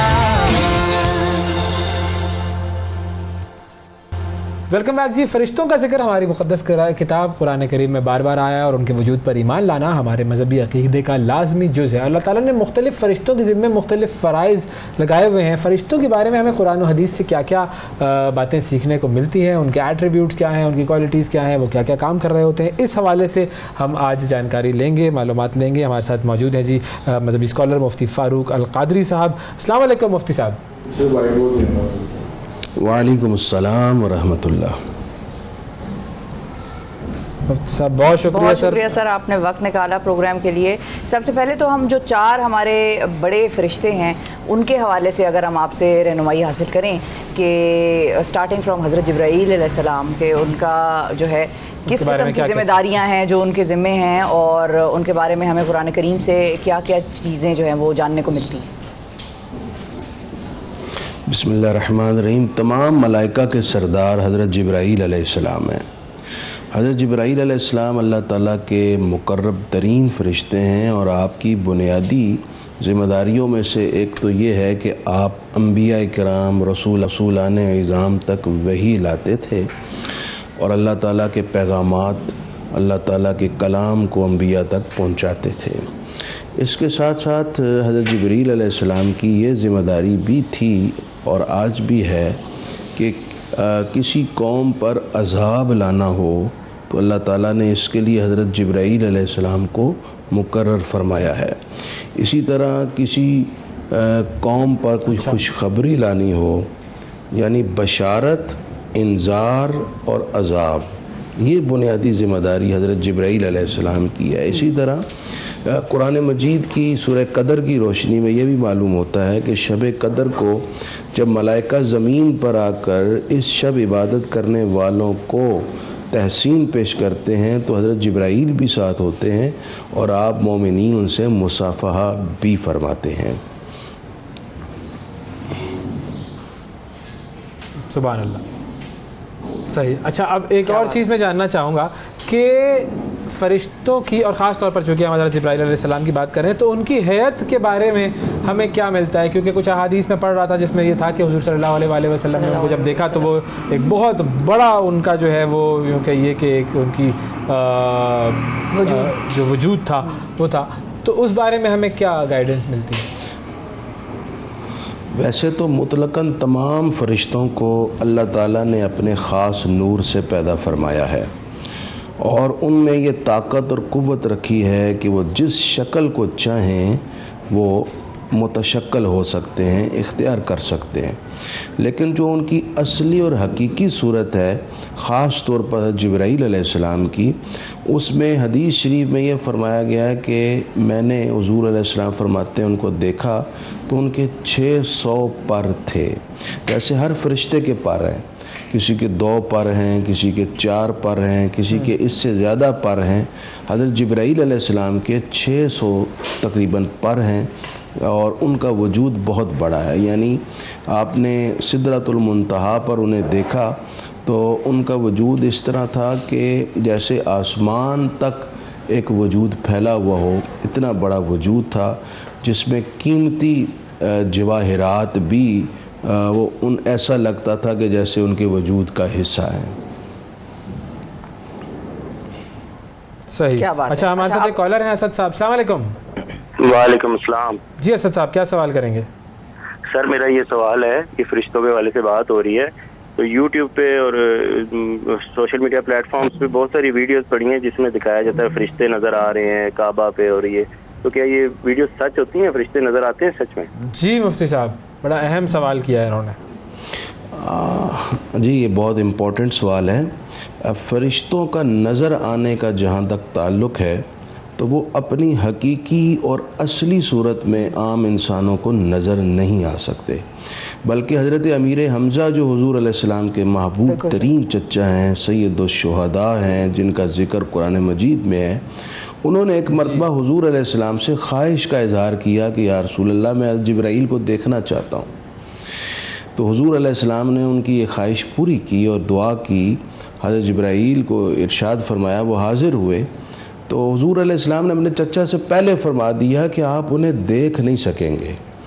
हज़रत अमीर हमज़ा ने आँख उठाकर देखा तो आप बेहोश हो गए, और अभी हज़रत जिब्राईल अलैहिस्सलाम के तन का निचला हिस्सा यानी जहाँ पाँव होते हैं वो जगह देखी थी तो हज़रत अमीर हमज़ा बेहोश हो गए। तो आम इंसानों में अल्लाह ताला ने ये क़ुव्वत नहीं रखी कि अपनी आँख से फ़रिश्तों को उनकी हकीकी सूरत में देख सके। अलबत्ता फ़रिश्तों का इंसानी शक्ल में आम इंसानों के पास, यानी आम इंसान से मेरी मुराद यहाँ पर अंबिया इकराम अलैहिस्सलाम के अलावा जितने खवास और दीगर अल्लाह के नेक बंदे हैं, उनकी खिदमत में जब फ़रिश्ते हाज़िर हुए तो इंसानी शक्ल में हाज़िर हुए। जैसे कुरान मजीद में हज़रत मरियम की खिदमत में आए हैं फ़रिश्ते इंसानी शक्ल में। हुज़ूर अलैहिस्सलाम की खिदमत में हज़रत जिब्राईल अलैहिस्सलाम अक्सर इंसानी शक्ल में आते थे। हज़रत दहिया कल्बी एक सहाबी हैं, उनकी सूरत में हाज़िर होते थे। तो ये जो वीडियोस दिखाते हैं कि एक सफ़ेद कलर का एक साया पड़ा है और कहा ये फ़रिश्ता आ गया है, ये लग़्व हैं, इनका हकीकत से कोई ताल्लुक़ नहीं है। फ़रिश्ता इस तरह वीडियोस में कैप्चर नहीं हो सकता और ना ही वो इस तरह हाज़िर होते हैं। सही है। अब आगे की तरफ अगर हम बढ़ें और बाकी जो 3 अहम फरिश्ते मौजूद हैं उनके बारे में थोड़ी सी बात करें कि उनकी क्या जिम्मेदारियां हैं और उनके बारे में हमें क्या मालूम होता है। जी, हज़रत इज़राईल अलैहिस्सलाम की ज़िम्मेदारी तो ये है कि वो रूहें कब्ज़ करते हैं।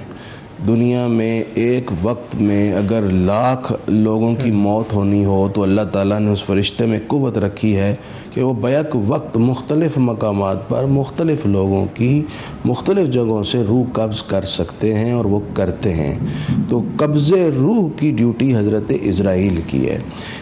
हज़रत इसराफ़ील अलैहिस्सलाम जो सूर फूंकने पर मुकर्रर हैं, ये जब क़यामत से कबल क़यामत के 2 हिस्से होने हैं। इब्तिदान एक सूर फूंकेंगे हज़रत इसराफ़ील अलैहिस्सलाम तो सारी दुनिया ख़त्म हो जाएगी।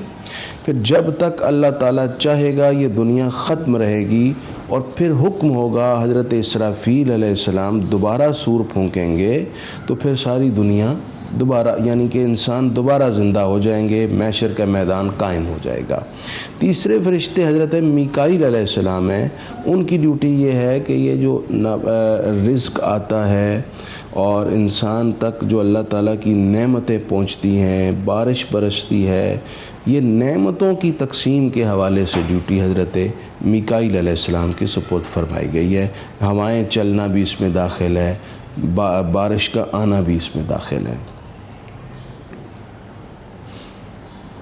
सही है साहब। इनकी मजीद जो एट्रीब्यूट्स हैं उनके बारे में भी हम आपसे चाहेंगे कि रहनुमाई हासिल करें, लेकिन उसके लिए फिर हम एक अलग सेगमेंट रखेंगे ताकि मजीद इसके ऊपर डिटेल में बात हो सके। हदीस में इनके बारे में हमें क्या मिलता है ये भी बहुत ज़रूरी है कि हम समझें। अभी तो हमने वो मोटी मोटी वो एक रिमाइंडर वाला ये सेगमेंट था कि लोगों को जहन में आए कि भाई ये 4 अहम बड़े फरिश्ते और इनकी जिम्मेदारियाँ और किस तरह से ये मामला जो है। अगले हफ्ते भी इसको हम कंटिन्यू करेंगे इंशाल्लाह। मुफ्ती साहब बहुत बहुत शुक्रिया अदा करेंगे आपका। नाज़रीन कहते हैं वक्त के बाद दोबारा हाजिर होंगे, हमारे साथ रहिएगा।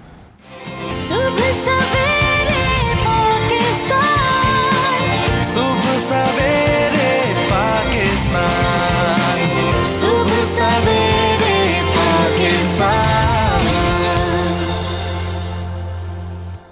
वेलकम बैक जी। गुज़िश्ता कुछ दिनों से कांस फिल्म फेस्टिवल की बड़ी गूंज है, जो बड़ी खबरें आ रही हैं। यहाँ वहाँ से बड़े बड़े नामवर सितारे जो हैं कांस में शिरकत करने के लिए जाते हैं दुनिया भर से। पाकिस्तान की भी एक फिल्म जिसने बड़ा अपना एक डेब्यू किया है कांस में, उसका नाम है इन फ्लेम्स, और ये पाकिस्तानी कनेडियन एक हॉरर फिल्म है। और इसके बनाने वालों से हम आपकी कराएंगे अब इस सेगमेंट में मुलाकात। पाकिस्तानी फिल्में जितनी दुनिया भर में फैलें हमें बड़ी खुशी होती है, और बेसिकली ये एक पाकिस्तान का, जिसको कहते हैं कि एक वो चेहरा है जो बड़े अरसे से हम चाहते हैं कि दुनिया की बड़ी बड़ी स्क्रीनों पे, जिसको कहते हैं सिल्वर स्क्रीन, उस पर हम देख रहे हों। इस वक्त हम आपकी मुलाकात कराते हैं जी इस फिल्म की लीड कास्ट से। हमारे साथ मौजूद हैं रमीशा नवल और अली हाशमी। अस्सलाम वालेकुम।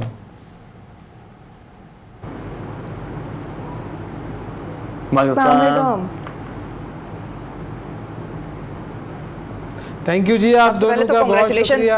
आपने बड़ा ज़बरदस्त काम किया इस फिल्म के अंदर और हमारे लिए टाइम भी निकाला। ज़रा बताएं इस फिल्म के बारे में। ये हॉरर फिल्मों का जॉनरा वैसे बड़ा मुश्किल जॉनरा है, आप दोनों ने इसमें क्या क्या किरदार अदा किए?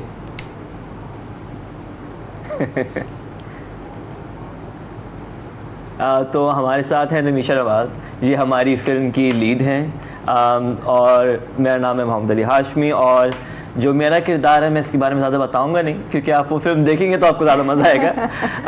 आई थिंक ये हमारी फिल्म, जो आपने सही बात की कि पाकिस्तानी हॉरर फिल्म में जॉनरा बहुत कम होता है, बट आई थिंक वो इसी वजह से करना ज़रूरी था, क्योंकि जब आप जॉनरा फिल्म करते हैं और कहता ना कि ज़िंदगी से ज़्यादा कुछ ड्रॉनी चीज़ रियलिटी से ज़्यादा है नहीं। सो आई थिंक हमारी फिल्म जो है इट टेक्स एक पाकिस्तान की ज़िंदगी का अच्छा और बुरा, और उसको इस तरीके से प्रेजेंट करती है जिस तरीके से कभी लोगों ने देखा नहीं है। एंड आई थिंक लोग काफ़ी सरप्राइज होंगे फिल्म को देख के, क्योंकि ये बहुत एक यूनिक पर्सपेक्टिव है जिसको अभी तक पाकिस्तान में एक्सप्लोर नहीं किया गया। हाँ, और जो मेरा कैरेक्टर है वो, अच्छा, तो ये अभी मुझे लगता है कि पाकिस्तानी औरतों को काफ़ी इंटरनेशनली काफ़ी रिप्रेजेंट उसने करा है, और हमारे जो मसले हैं, हम औरतों के जो मसले हैं पाकिस्तान में और दुनिया भर में मसले हैं, और सिर्फ साउथ एशियन औरतें, और जो ये एल्डेस्ट हमारी जो बड़ी बेटियां होती हैं, उनकी रिस्पॉन्सिबिलिटीज़ और उनके ऊपर जो प्रेशर्स होते हैं सोसाइटी की तरफ से, वो पूरा इस फिल्म में आप देखेंगे। और एक माँ और बेटी की जो दोनों की केमिस्ट्री है, वो कहानी है, वो किस तरीके से आगे बढ़ती है, आप इस फिल्म में देखेंगे। और हाँ, उसको हॉरर में लाना पाकिस्तान, तो इसमें ख़वातीन के मसाइल पर बात की गई है या हॉरर फिल्म पर बात की गई है? तो बड़ा एक यूनिक कॉम्बिनेशन लग रहा है मुझे कुछ। बिल्कुल, हमारी जो फिल्म है वो कहते हैं औरतों के मसाइल को लेती है, और आई थिंक औरतों के मसाइल हमने टीवी पे बहुत देखे हैं, हमने दुनिया भर की फिल्मों में बहुत देखे हैं, मगर जिस तरीके से हमारी फिल्म में वो रिप्रेजेंट हुए, और जिस एंगल से हमने, हमारे राइटर और डायरेक्टर ज़रार खान हैं, उन्होंने जिस तरीके से उन मसलों को, उस रियलिटी को प्रेजेंट किया है, आई थिंक वो नॉट ओनली एक असल इशू को बहुत एंटरटेनिंग ब्लॉकबस्टर की तरफ ले जाती है, कि जो मसले हम नॉर्मली बड़े दुख भरे तरीके से देखते हैं, बड़े हम परेशान होकर देखते हैं, मगर इस फिल्म के अंदर वो मसले बहुत ही मज़ेदार तरीके से, एक्साइटिंग तरीके से प्रेजेंट हुए हैं। उसको एक हॉरर ट्विस्ट के साथ देखेंगे आप। ठीक, तो हाउ वाज कांस, और वहां पर फीडबैक किस किस्म का मिल रहा था आपको? How was the experience? कैसा लग रहा था कि जब पाकिस्तानी फिल्म को आप लोग वहां पर रिप्रेजेंट कर रहे हैं, being a part of it on the global stage?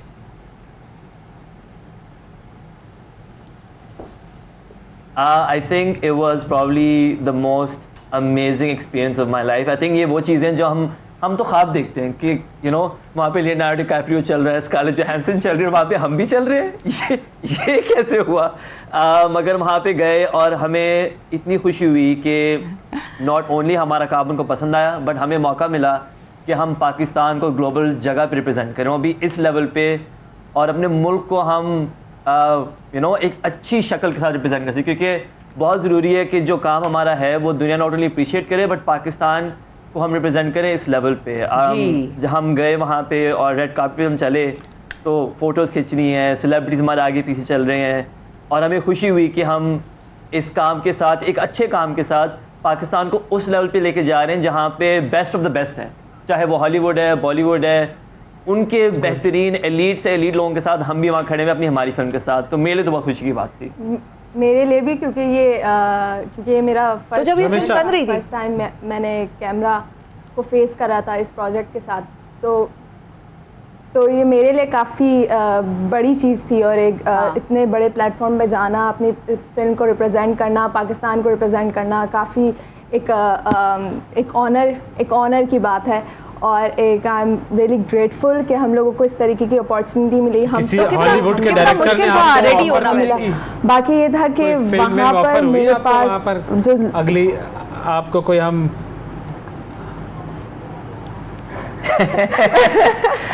देखिए अभी हम कुछ नहीं कह सकते, अभी हमें अलाउड नहीं है कुछ कहना। अच्छा मगर आई थिंक जो ठीक है, सबसे अच्छा ये था कि वहाँ पे हमें बहुत अलग अलग टाइप के फिल्म मेकर्स से मिलने का मौका मिला। और जिन लोगों ने पाकिस्तानी काम को अप्रिशिएट किया, चाहे वो फ्रेंच लोग थे, चाहे वो श्रीलंकन लोग, चाहे वो इंडियन लोग थे, हर किसी से सब मिले हैं जिन्होंने हमारी फिल्म देखी फेस्टिवल में, उन्होंने हमसे आके इतनी खुशी का इजहार किया, इतनी एप्रिसिएशन की हमारी।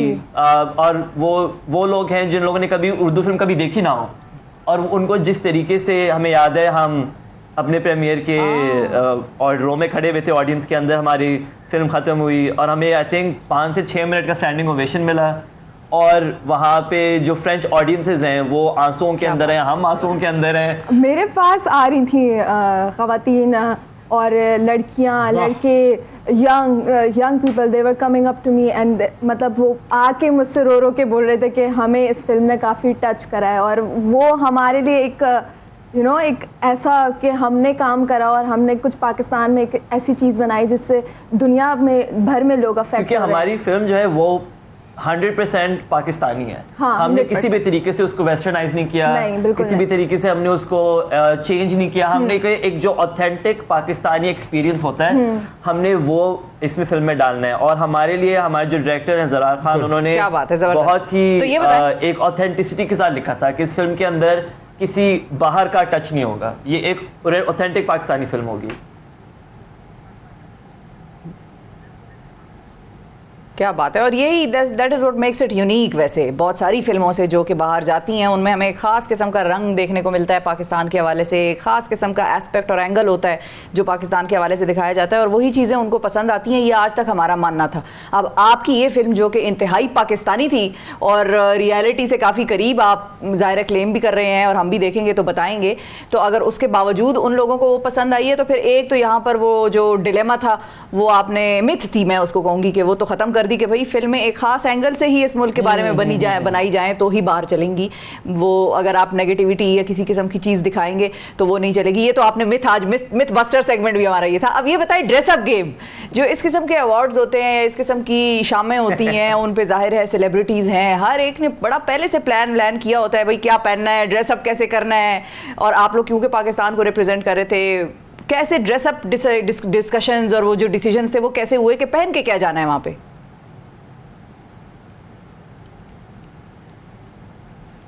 तो हमारी स्टाइलिस्ट थी वो थी मिनाहिल। उनका ब्रांड मिनिमलिस्ट है, वो लाहौर बेस्ड है और उन्होंने हमारे साथ काफ़ी डिटेल्ड, आई थिंक 2-3 महीने का प्रोसेस था। हमारा यही बात थी कि हम ऐसे वार्डरोब लेना चाहते हैं जो मॉडर्न हो, दुनिया के साथ शाना बशाना खड़े हो, मगर फिर भी उनके अंदर एक देसी, एक पाकिस्तानी रंग जरूर हो। तो हमारे पास काफ़ी सारे और मिनिमलिस्ट भी ना हो। तो रेड कार्पेट पे जो मेरा सूट था वो यूजे बिस्पोक ने बनाया था। मेरा एक और जो इवेंट था उसका मेन कार्पेट पे हाउस ऑफ परीशा ने बनाया था। और फिर हमारे बीच में बड़ा अच्छा फोटोशूट हुआ था, उसके अंदर आयोमी एक ब्रांड है, उन्होंने बहुत अच्छी जैकेट और पूरा लुक बनाया था जिसके अंदर काफ़ी देसी प्रिंट था। तो आई थिंक वो लोग काफ़ी पसंद आया था क्योंकि हमारे जो पूरा वार्डरोब था नॉट ओनली पाकिस्तान रिप्रेजेंट कर रहा था मगर एक मॉडर्न प्रोग्रेसिव फैशन था। बिल्कुल जैसे फ्यूजन एक अच्छा एक मॉडर्न और पाकिस्तानी देसी को मिलाकर वो जो हम सब का वार्डरोब ऐसे ही था। मेरा ख़ास तौर पे जो मेरा रेड कारपेट लुक था वो सना सफीना कटोर की तरफ से था।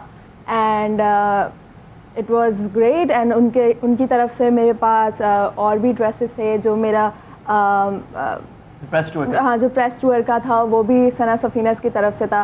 काफी टाइम लगा था हम लोगों को वार्डरोब में। हमारे साथ आपके टीम के एक और रुकन मौजूद हैं, डिसीजंस लेने उनसे भी बात करते हैं। उमर जावेद साहब हमारे साथ मौजूद हैं। जी उमर जावेद साहब, अस्सलाम वालेकुम। वालेकुम सलाम। उमर साहब, thank you for joining us. ये बताइए आपका इस फिल्म में क्या किरदार रहा? जी मेरा किरदार, मैं मेल लीड प्ले कर रहा हूँ। मेरा कैरेक्टर का नाम है असद और मेरा कैरेक्टर वो ये है कि मैं जो रमीशा का कैरेक्टर है मरियम, उनसे मिलता हूँ। हम जैसे हमारी रिलेशनशिप बनती है और एक जैसे कह सकते हैं कि ट्रेडिशनली फिल्म का हीरो, पर बिल्कुल एग्जैक्टली ऐसा नहीं है, पर मिडिल में थोड़ा सा ट्विस्ट है। मुझे नहीं पता कि अगर मैं वो बता सकता हूँ, आपको फिल्म देखनी पड़ेगी उसके लिए। उमर आप नहीं बता सकते। हाँ वो तो हम ज़ाहिर फिल्म देखेंगे तो सारी चीजें सामने आएंगी। मैं ये कौन था सबसे ज्यादा हॉरर किरदार किसने अदा किया है, ये बताएं बस। सबसे ज्यादा हॉरर किरदार मैं तो कहूँगा एक और एक्टर जो मेरे साथ नहीं है वो वजदान साहब हैं। वो बहुत अच्छे एक्टर हैं। उनकी जो रोल है और जो हॉरर पार्ट, जो उनका जो फुल कैरेक्टर है ना, वो इंटायरली उन्होंने एक हॉरर रोल प्ले किया है। एंड आई वुड से कि वजदान साहब। मगर आई थिंक मजे की बात यह है कि इस फिल्म के अंदर हमारी जो सारी लीड, चाहे वो रमीशा है, मैं हूँ, बख्तावर है, उमर है, हर किसी के अंदर कहीं ना कहीं एक हॉरर का टच जरूर आया है, जो आई थिंक बड़ी यूनिक और मजेदार चीज़ है। आई थिंक वो जो ये जो हॉरर है और जो एक फियर है और एक जो एक इंसानी स्ट्रगल होती है, आई थिंक वो हर किसी के अंदर ज़रूर लगी है, चाहे वो बड़ा कैरेक्टर है, छोटा कैरेक्टर, हर किसी के अंदर के जो पूरा हॉरर का सीक्वेंस है वो कहने की सब पे लग के गया। तो आई थिंक जो प्यारी प्यारी शक्लें भी आपके सामने बैठी है, जो आप फिल्म में देखेंगे शायद आप पहचान भी ना पाए। अच्छा, तो वो क्या किस तरह से, वो थोड़ा सा अगर बता दें कि मेकअप के थ्रू हुआ है वो जो ट्रांजिशन आई हुई है या? हाँ अच्छा जी, वो जो हाँ जी मेकअप है, कुछ VFX हैं, कुछ एडिटिंग की वजह से आप इंटरनेशनल जैसे साइकोलॉजिकल हॉरर फिल्म आर्टिस्ट जिन्होंने ये आप उमर भी बोल रहे हैं और आवाज के साथ मिलके उमर इसका जवाब दे सके। जी जी अच्छा जी, वैसे मुझे और लोगों की आवाज नहीं आ रही, सो मुझे पता नहीं कि अगर मैं उनके ऊपर से बोल रहा हूँ या वो बोल रहे हैं तो मुझे समझ नहीं आ रही, पर जो मैं बताता हूँ, मेकअप भी है, VFX भी है एंड एडिटिंग भी है, एंड उन सब की वजह से जो एडिटर हैं वो क्रेग स्कॉर्गी और जो सिनेमाटोग्राफर आइगो, उन्होंने उनका काम सब ने मिलकर ना एक काफी ब्यूटीफुल हॉरर फिल्म बनाई है। अच्छा चलेंगे, जबरदस्त। थैंक यू उमर, बहुत शुक्रिया अदा करेंगे उमर आपका। अब हमें इसी टीम की एक और मेंबर ने ज्वाइन किया है। अच्छा जी, बख्तावर मजहर साहबा हमें ज्वाइन करेंगी जी। उससे पहले हम जरा रमीशा और अली हाशमी की तरफ चले जाते हैं जी। अच्छा, आप दोनों बताएं, आप दोनों ने अदाकारी की तरबियत कहाँ से हासिल की?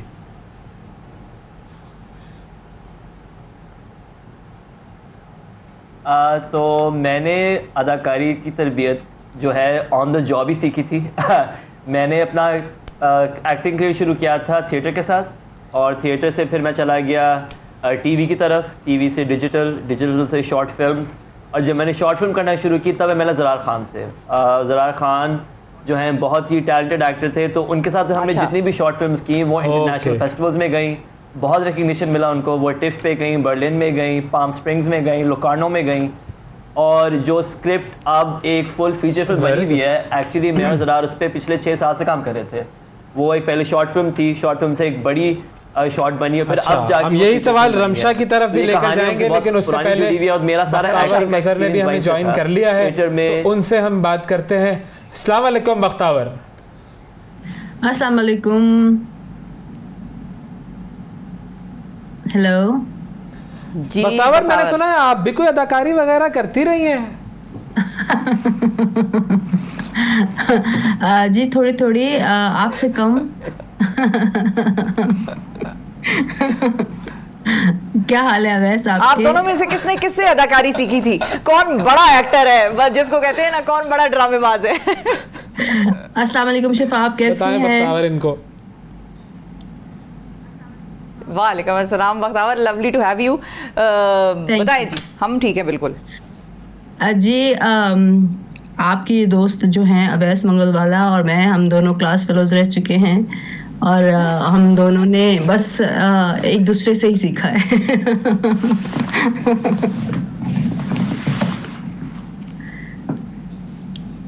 अच्छा, क्या बात है भाई, ज़बरदस्त। और अब बताएं जी कि इस फिल्म की जो कामयाबी है वो उससे आप क्या महसूस कर रही हैं? कांस जाना और ज़ाहिर है पाकिस्तान को ऐसे रिप्रेजेंट करना, और अभी हम थोड़ी देर पहले ये बात कर रहे थे कि ख़ास एंगल ज़रूरी नहीं है पाकिस्तान को दुनिया में दिखाने के लिए, लोग अच्छाइयाँ भी पसंद करेंगे पाकिस्तान की अगर वो देखेंगे। बिल्कुल, मेरे ख्याल में this is a great moment for Pakistani cinema and Pakistan itself. और मेरे ख्याल में कि देखिए, जहाँ हर वक्त आप आजकल बल्कि कुछ काफ़ी अरसे से सिर्फ नेगेटिव ख़बरें हम सुनते आ रहे हैं, ऐसे में ये बहुत ही एक पॉजिटिव ख़बर थी और हम सबके लिए एक बहुत खुशी, ज़ाहिर बात है हमारी टीम के लिए तो एक पर्सनल एक एक्सपीरियंस था और we were honored, we were humbled, we were excited, we were very happy. Hello. हाँ बिल्कुल। जी जी, आपकी आवाज आ रही है। जी, मेरे ख्याल में कि ये हम इवेंट, जी पूरा इवेंट जो था वो बस एक शिफा, मैं आपको क्या बताऊं कि हमने बहुत कुछ सीखा, हमने बहुत कुछ एंजॉय भी किया और हमने बहुत कुछ देखा और हमें पता चला कि हम जिस तरह से काम करते, बाज़ औक़ात लगता है कि पाकिस्तान में हम अच्छा काम नहीं कर रहे हैं, लेकिन जिस तरह से हमारी फ़िल्म को पजीराई मिली, जिस तरह से हमारी फ़िल्म को जगह मिली, जिस तरह से हमारी फ़िल्म को सराहा गया, अप्रिशिएट किया गया, जिस तरह से हमें बड़े नामवर लोगों ने आके कहा कि आप लोगों ने अच्छा काम किया है, उससे हमें अंदाज़ा हुआ कि हम पाकिस्तान में अच्छा काम कर रहे हैं और मज़ीद और बेहतर कर सकते हैं। और लेकिन ये तारीफ़ें की भाई, बताइए ना फिर। जी सॉरी, किसने तारीफें की और कौन कौन ऐसा था जिसने पजीराई की? देखिए जी, वहाँ जो डायरेक्टर्स, फोर्टनाइट के डायरेक्टर्स थे, उनसे लेके हम जो हमारे पड़ोसी मुल्क हैं उनके डायरेक्टर्स से जो आम लोग, प्रेस के लोग, अब मैं एक एक नाम क्या बताऊं, लेकिन जो हमारे साउथ एशियन डायरेक्टर्स, प्रोड्यूसर्स थे, जो स्टूडेंट्स वहाँ हमें मिले, शागिर्द, आम पब्लिक मिली जो हमें वहाँ पे, क्योंकि हम भी तो फिर दूसरी फिल्म्स के लिए लाइनों में लगे और कोशिश की कि उनके वर्ल्ड प्रीमियर्स को अटेंड करें, तो हमारे काफ़ी लोगों, हर तरह के लोगों से इंटरेक्शन हुआ। जी इंटरेक्शन हुआ और मैं आपको बताऊं कि बहुत ही एक खुशगवार तजुर्बा रहा और बहुत अच्छा लगा कि हम लोग इस हैसियत में उस फेस्टिवल का हिस्सा थे, ना कि सिर्फ एक आम अटेंडीज की तरह थे, क्योंकि जहाँ भी हम लाइन में भी होते थे अगर बताते थे कि जी we are part of the festival, हम पार्टिसिपेंट्स हैं और हम यहाँ फिल्म लेके आए हैं और पाकिस्तानी फिल्म लेके आए हैं और हमारा एक वर्ल्ड प्रीमियर हुआ है, तो उसके बाद जो हमें इज़्ज़त और हमें प्यार और मोहब्बत और फिर सवाल उनके और सब जब शुरू हो जाता था, I think that was amazing और बहुत अच्छा लगता था कि हम पाकिस्तान नाम के साथ हम वहाँ पे थे और हर दफ़ा कहते थे ओ पाकिस्तानी फिल्म, हम कहते थे, हम प्राउडली कहते थे, हमें बहुत अच्छा लगता था। मेरे ख्याल में कि पाकिस्तानी सिनेमा के लिए, पाकिस्तानी एक्टर्स के लिए, पाकिस्तानी लोगों के लिए ये एक बहुत खूबसूरत लम्हा था। तो अब हम इस फिल्म को पाकिस्तान में कब देख सकेंगे? इंशाल्लाह जी, बस मेरे ख्याल में कि एक दो फेस्टिवल्स हैं, शायद ये फिल्म वो फेस्टिवल एक कर लेना चाह रही है। उसके बाद क्योंकि देखिए ज़रा हालात भी तो हों एक फ़िल्म रिलीज़ करने, जैसे हमारे यहाँ तो कुछ और ही फिल्में चल रही हैं वहाँ पर, तो ज़रा उनको चल लेने दीजिए। हाँ। हालात तो जो है वो फिल्म तो रिलीज होगी, लोग जाएंगे, इतनी अच्छी फिल्म, इतनी पजीराई उसको मिली है, हम भी तो देखें ना जरा। बख्तावर साहब, आप कैसी अदाकारी करती हैं? मैं कैसे अदाकारी करती हूँ मुझे नहीं पता वैसे, ये तो मेरे ख्याल में हमें आपको हमारे जो हमारे बड़े, हम जिनको कहते हैं हमारे असातिज़ा, हमारे मेंटोर्स, हमारे मेहरबान शफीक, मेरे ख्याल में हमारे जो हमें मिले बहुत ही अच्छे टीचर्स, ज़िया मोहिउद्दीन साहब, राहत काज़मी साहब, खालिद अहमद साहब, डॉक्टर अनवर सज्जाद, तलत हुसैन साहब, उन सब ने हमें जो इतने सालों में पढ़ाया, हमें जो सिखाया थिएटर में, हमें जो उन्होंने कॉन्फिडेंस दिया, हमें जो उन्होंने हौसला दिया, मेरे ख्याल में बस जो भी करते हैं अब उन्हीं की दुआओं से और उनके, वो और सब नजर आएगा जी, बिल्कुल इंशाल्लाह। और आप जैसे दोस्त जिन्होंने सपोर्ट किया हमारी दुआ है कि इसी तरीके से आपके लिए तो सपोर्ट हमारी हमेशा है, बिल्कुल है। नहीं, while we were studying together, we were support to each other. I remember. जो कि who is making पाकिस्तान, जी बिल्कुल बिल्कुल, एब्सोल्युटली ऐसा ही है। बहुत बहुत मुबारक हो आप सब लोगों को, एंड वी लुक फॉरवर्ड कि ये फिल्म पाकिस्तान में रिलीज हो और फिर हम जाकर देखें बिल्कुल। बहुत शुक्रिया आप सब, कहना चाहूंगी कि thank you for having us. दोबारा हाजिर होगे, हमारे साथ रहिएगा। सुबह सवेरे पाकिस्तान, सुबह सवेरे पाकिस्तान, सुबह सवेरे पाकिस्तान। वेलकम बैक जी, सुबह सवेरे पाकिस्तान में एक मरतबा फिर खुशामदीद। कोयटा की तरफ चलते हैं। मुर्गियों की कीमत में होशरुबा इजाफा है और शाह हुसैन साहब हमारे नुमाइंदे हमें बताएंगे कि जी ये मामला क्या है। जी शाह हुसैन साहब बताइए जी। जी बिल्कुल, कोयटा में भी मुर्गी की कीमतों में उतार चढ़ाव का सिलसिला जारी है। कीमतों में कोई ख़ास वाज़े कमी नहीं आई, कभी 10 रुपये ऊपर, कभी 10 रुपये नीचे आ जाता है फ़ी किलो गोश्त।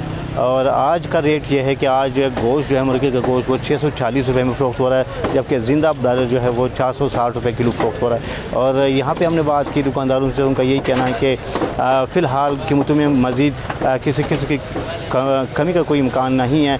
और वजह ये बताई जा रही है कि चूँकि ट्रांसपोर्टेशन के अखराजात जो कि सिंध और पंजाब से जो मुर्गी आ रही है, सप्लाई हो रही है बलूचिस्तान को, उसके ट्रांसपोर्टेशन के अखराजात बहुत ज़्यादा है, तो यहाँ पे आके उनको महंगा पड़ता है, जिसकी वजह से उनको भी महंगा बेचना पड़ता है। और ताम ये कि शहरियों को ये तुकवात है कि शायद पेट्रोल की कीमतों में कमी के बाद यहाँ पर ट्रांसपोर्टेशन के खर्चे कम हो जाए और मुर्गी के गोश्त का जो इजाफा था वो रुक जाए और कीमतों में कमी आ जाए।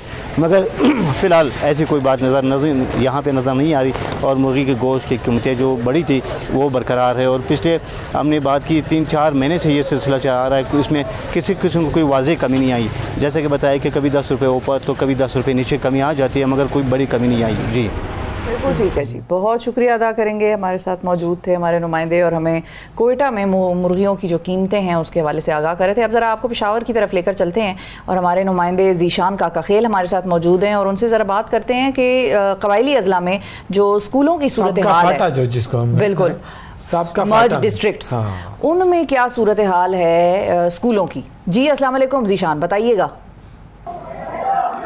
जी सुबह बखैर। इस वक्त हम ज़िला खैबर के तहसील बाड़ा में मौजूद है और यहाँ पर 1913 में कायम होने वाले स्कूल में मौजूद है। और ये इमारत 2011 में जब बदमनी थी तो इस दौरान इसको उड़ाया गया था और अब तक इसको तामीर नहीं किया गया। तकरीबन 13 साल हो गए और ये इमारत तामीर नहीं हो सकी। स्कूल की ना बाउंड्री वाल है और ना साफ़ पानी, बिजली और वाशरूम का तो ये तलबा सोच भी नहीं सकते। अगर मेरा कैमरामैन आपको दिखा सके तो ये आप देख सकते हैं कि इस वक्त भी पढ़ने पढ़ाने का जो अमल है वो जारी है।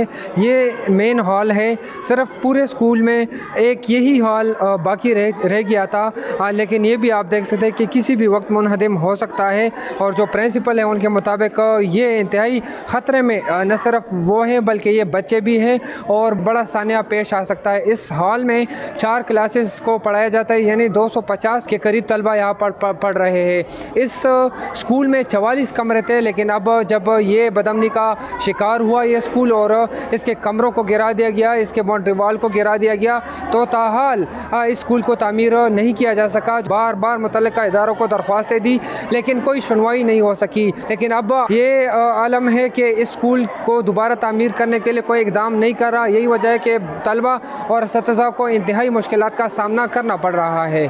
जी बिल्कुल ठीक है जी, बहुत शुक्रिया अदा करेंगे ज़ीशान, आपने बड़ी तशवीशनाक सूरत हाल से आगाह किया है कबायली अजला के स्कूल की।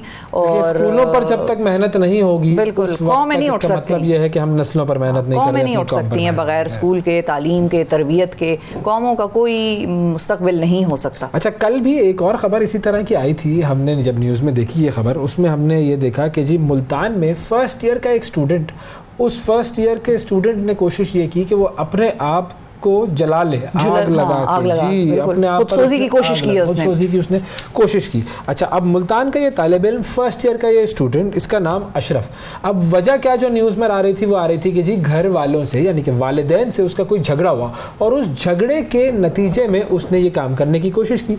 अब बेसिकली ये एक जज्बाती फैसला था, और चूंकि हम इंसान की शख्सियत की बात करें तो जज्बात से गुंदी हुई शख्सियत होती है, ज़्यादातर फैसले इंसान जज्बात की बुनियाद पर करता है, और अक्ल सिर्फ उन फैसलों को जवाब फराहम कर रही होती है कि हाँ ये कर लो, इसके लिए रीजनिंग वो आपको देती रहेगी। और इसलिए किसी भी इंसान की ज़िंदगी में जज्बाती तवाज़ुन और जज्बाती पुख्तगी सबसे ज़्यादा ज़रूरी है। ये जज्बाती पुख्तगी, जज्बाती तवाज़ुन कैसे आएगा और किस तरीके से हमारा जो वालिदैन के साथ रिलेशनशिप है वो अगर किसी ऐसी नहज पर पहुंच जाए कि उनसे डिसएग्रीमेंट हो जाए, तो क्या ऐसा इंतहाई कदम उठाने से हम रोक सकते हैं लोगों को? तो कैसे रोकें, इस हवाले से हम बात करेंगे। हमारे साथ लाइफ कोच, मोटिवेशनल स्पीकर जनाब कासिम अली शाह साहब मौजूद है। बहुत शुक्रिया कासिम साहब, आपने वक्त निकाला। सबसे पहले तो हम आपका भी चाहेंगे टेक कि आप जब इस किस्म की खबरें सुनते हैं कि नौजवान जो मुल्क का मुस्तकबिल होते हैं या जो किसी भी घराने को आगे लेकर चलने वाले उस घराने का मुस्तकबिल होते हैं, वो इस किस्म के एक्सट्रीम स्टेप्स जब उठाते हैं, आपके पास लोग अपने मसाइल भी लेके आते हैं, आपको क्या पता लगता है? जो मुशाहिदा है उसमें भी मैंने देखा है लोगों, इस तरह की सिचुएशंस को हम घरों में भी फेस करते हैं कि बच्चे जो हैं वो शदीद रिएक्ट करने लग पड़े हैं किसी भी चीज़ पे। उनका जो एक इमोशनल बैलेंस है वो डिस्टर्ब हो गया है और बच्चों ने कोई रिएक्शन कर दिया है। सुसाइड की बहुत सारी जो वजूहात हैं उसमें से एक बहुत बड़ी वजह ये होती है कि ये जज्बात में आके बच्चे एक बहुत बड़ा कदम उठा लेते हैं। मेरी एक तो सबसे पहले गुजारिश ये है कि हमें जज्बाती जहानत को और जो इमोशनल वेलनेस है उसको समझना चाहिए, क्योंकि कोई भी इंसान सिर्फ जिस्म नहीं है, सिर्फ जहन नहीं है, बल्कि जज्बात एक पूरे का पूरा पैकेज है और 27 के करीब जज्बात हैं जो अल्लाह ताला ने इंसान को दिए हैं और उनको भरपूर इस्तेमाल करना, उनकी अहमियत क्या है ये पता होना चाहिए। अब चैलेंज ये होता है कि जब भी कोई इस तरह का केस आता है तो हम उसको सिर्फ एक वाकया लेते हैं, हम एक साइड देखते हैं कि जी वालिद के साथ इख्तिलाफ हुआ, वालिदा के साथ इख्तिलाफ हुआ। अगर आप जाके थोड़ी सी रिसर्च करें तो आपको पता लगेगा कि उनका एक बुनियादी रिश्ता ही ठीक नहीं था। यानी उन्होंने पैदा तो कर दिया एक बच्चा है, लेकिन जो एक कनेक्शन होता है, एक फैमिली कनेक्शन जो बंदे को मजबूती देता है, जो बंदे की शख्सियत को मजबूती देता है, वो आपको नजर नहीं आएगा। ये कॉमन है। दूसरी बात जो आपको नजर आएगी कि ऐसे बच्चे या ऐसे लोग जो सुसाइड्स की तरफ जाते हैं, ये इनका पहले ही कोई नफ्सियाती तौर पे बहुत सेहतमंद नहीं होते, ये नाउमीद लोग होते हैं। इनके पास एक नाउमीदी ज़्यादा होती है और ये ज़िंदगी की मुख्तलिफ सिचुएशंस में स्टक होते हैं। इनको रास्ता नहीं मिल रहा होता, इनको गाइडेंस नहीं मिल रही होती, इनको कोचिंग नहीं मिल रही होती। तीसरी जो बहुत बड़ी एक जो वजह मैंने देखी है कि हर इंसान को कैथारसिस के लिए कोई शख्स चाहिए जिसके साथ वो बातचीत करे, जिसके साथ अपने इमोशंस को वो बयान कर सके, जिसको बता सके कि मैं क्या महसूस कर रहा हूँ, मेरे साथ क्या चल रहा है, क्या बीत रहा है। ये एक बहुत बड़ा फुकदान है। चौथा फैक्टर जो है वो हम सबको ये सीख लेना चाहिए कि अपने जज्बात को भी समझना चाहिए। ऐसा नहीं है कि आप कोई सीखे सिखाए हैं, पढ़े पढ़ाए हैं, खुद शनासी का एक हिस्सा अपने जज्बात को समझना भी है। हमें अपने इमोशंस को समझना चाहिए कि मेरे इस इमोशन का मतलब क्या है और ये जो मेरी ये सिचुएशन है ये वक्ती सिचुएशन है। डैनियल गोल्डमैन जिसने सबसे ज्यादा काम किया इमोशनल इंटेलिजेंस पे, वो अपनी किताब में लिखता है कि दुनिया की रिकॉर्डेड हिस्ट्री में सबसे ज्यादा पछतावे जो हुए हैं वो लॉजिकल एंड रैशनल फैसलों के नहीं हुए, बल्कि जज्बाती फैसलों के हुए हैं, ऐसे फैसलों के हुए हैं जो जज्बात पे मबनी थे। तो इस तरह का जो केस होता है जिसमें किसी बच्चे ने अपने वालिदैन के साथ किसी कॉन्फ्लिक्ट और किसी चैलेंज को देखते हुए उसके बाद सुसाइड कर लिया, अगर उसको डिटेल स्टडी करें तो आपको सिचुएशन की समझ आती है कि उनका रिश्ता अच्छा नहीं था और एक इमोशनल जो एक वेलनेस है उसका कॉन्सेप्ट उस बच्चे में नहीं था, मेंटल एक हेल्थ है उसको एड्रेस नहीं किया गया, और एक जो हमारा तालीमी निज़ाम है, सतही सा तालीमी निज़ाम जिसमें रट्टे नंबर डिग्रियां सब कुछ दिए जा रहे हैं, लेकिन एक वेलनेस का कॉन्सेप्ट जो है, एक जहनी सेहत का जो कॉन्सेप्ट है, एक इमोशनल बैलेंस का जो कॉन्सेप्ट है वो तालीम के निज़ाम में कहीं भी नहीं है। कोई नहीं सिखाता कि आपने जो हालात कासिम साहब, जब हालात पैसिव हो जाते हैं तो आपने एक्टिव कैसे होना है उनका सामना करना। लेकिन कैसे हम ये चीज़ें सिखा सकते हैं, ये भी एक बड़ा अहम सवाल होगा ना कि कौन सी चीज़ें हैं जो वालिदैन अपने बच्चों को सिखाएं या स्कूल्स सिखाएं। अच्छा, हमने अपने फ़ोन लाइंस भी ऑन कर दिए हैं, अगर कोई कॉल करना चाहे हमारे देखने वाले नाजरीन और आपसे कुछ सवाल करना चाहें तो वो भी हमारे प्रोग्राम में शामिल हो सकते हैं। तो क्या चीज़ें ऐसी हैं जो सिखाएं इमोशनल मैनेजमेंट में ख़ास तौर पर, उनको सिखाने का बुनियादी तरीका क्या होगा? देखिए, अब ऐसा दो चीज़ें हैं इसमें बड़ी इंपॉर्टेंट। पहली चीज़ तो ये है कि कोई भी जो शख्स है वो देखे, वॉच करे कि ये मेरा इमोशन है क्या। बाज़ आपके इमोशन आपको खुद समझ आ जाते हैं और बाज़ आपके इमोशन आप रिफ्लेक्ट करते हैं अपने मुख्तलिफ तरह की नॉन वर्बल लैंग्वेज से, और बाज़ औक़ात तो आपके अपने इमोशंस आप किसी और में देखते हैं। यानी आप में एक दुख और गम होता है और आपको सामने वालों में दुख और गम, और पूरी दुनिया जो आपको गमज़दा लगती है, हालांकि आप गमगीन होते हैं। अपने इमोशंस की अंडरस्टैंडिंग, और दूसरी चीज है एक्सप्रेशन, ये बता पाना, ये समझा पाना कि मैं कैसा महसूस कर रहा हूं। क्योंकि हम बच्चों को सुनने की आदी नहीं है, ये बड़ा एक जुल्म हम करते हैं।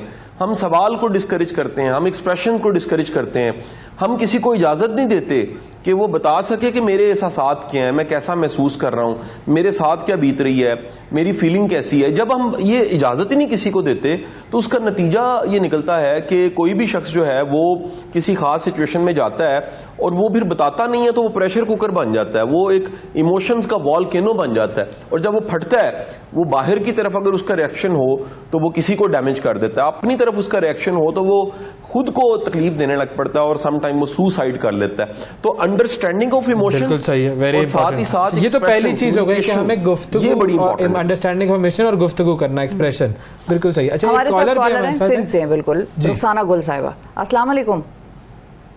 अस्सलाम वालेकुम जी रुखसाना साहिबा, क्या फरमाएंगी?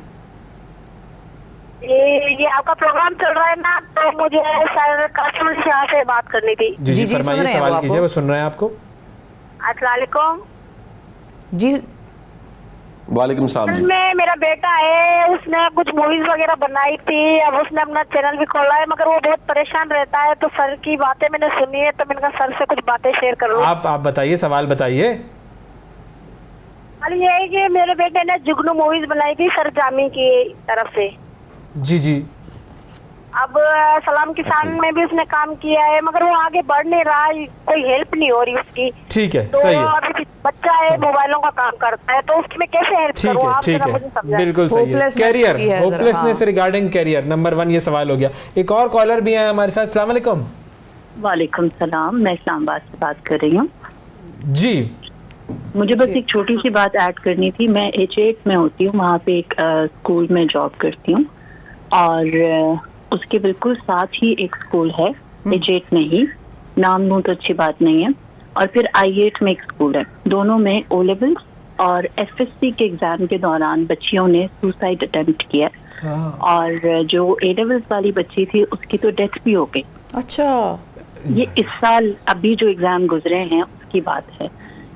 मुझे नहीं पता। और रीजंस क्या आपको पता चले कि थे इनके? एग्जाम के दौरान ना एग्जामिनेशन हॉल से उठकर गई हैं और उन्होंने जंप मार दी। एक बच्ची ने ऊपर 3rd फ्लोर से, एक ने 2nd से, और ऑन स्पॉट एक की डेथ हो गई।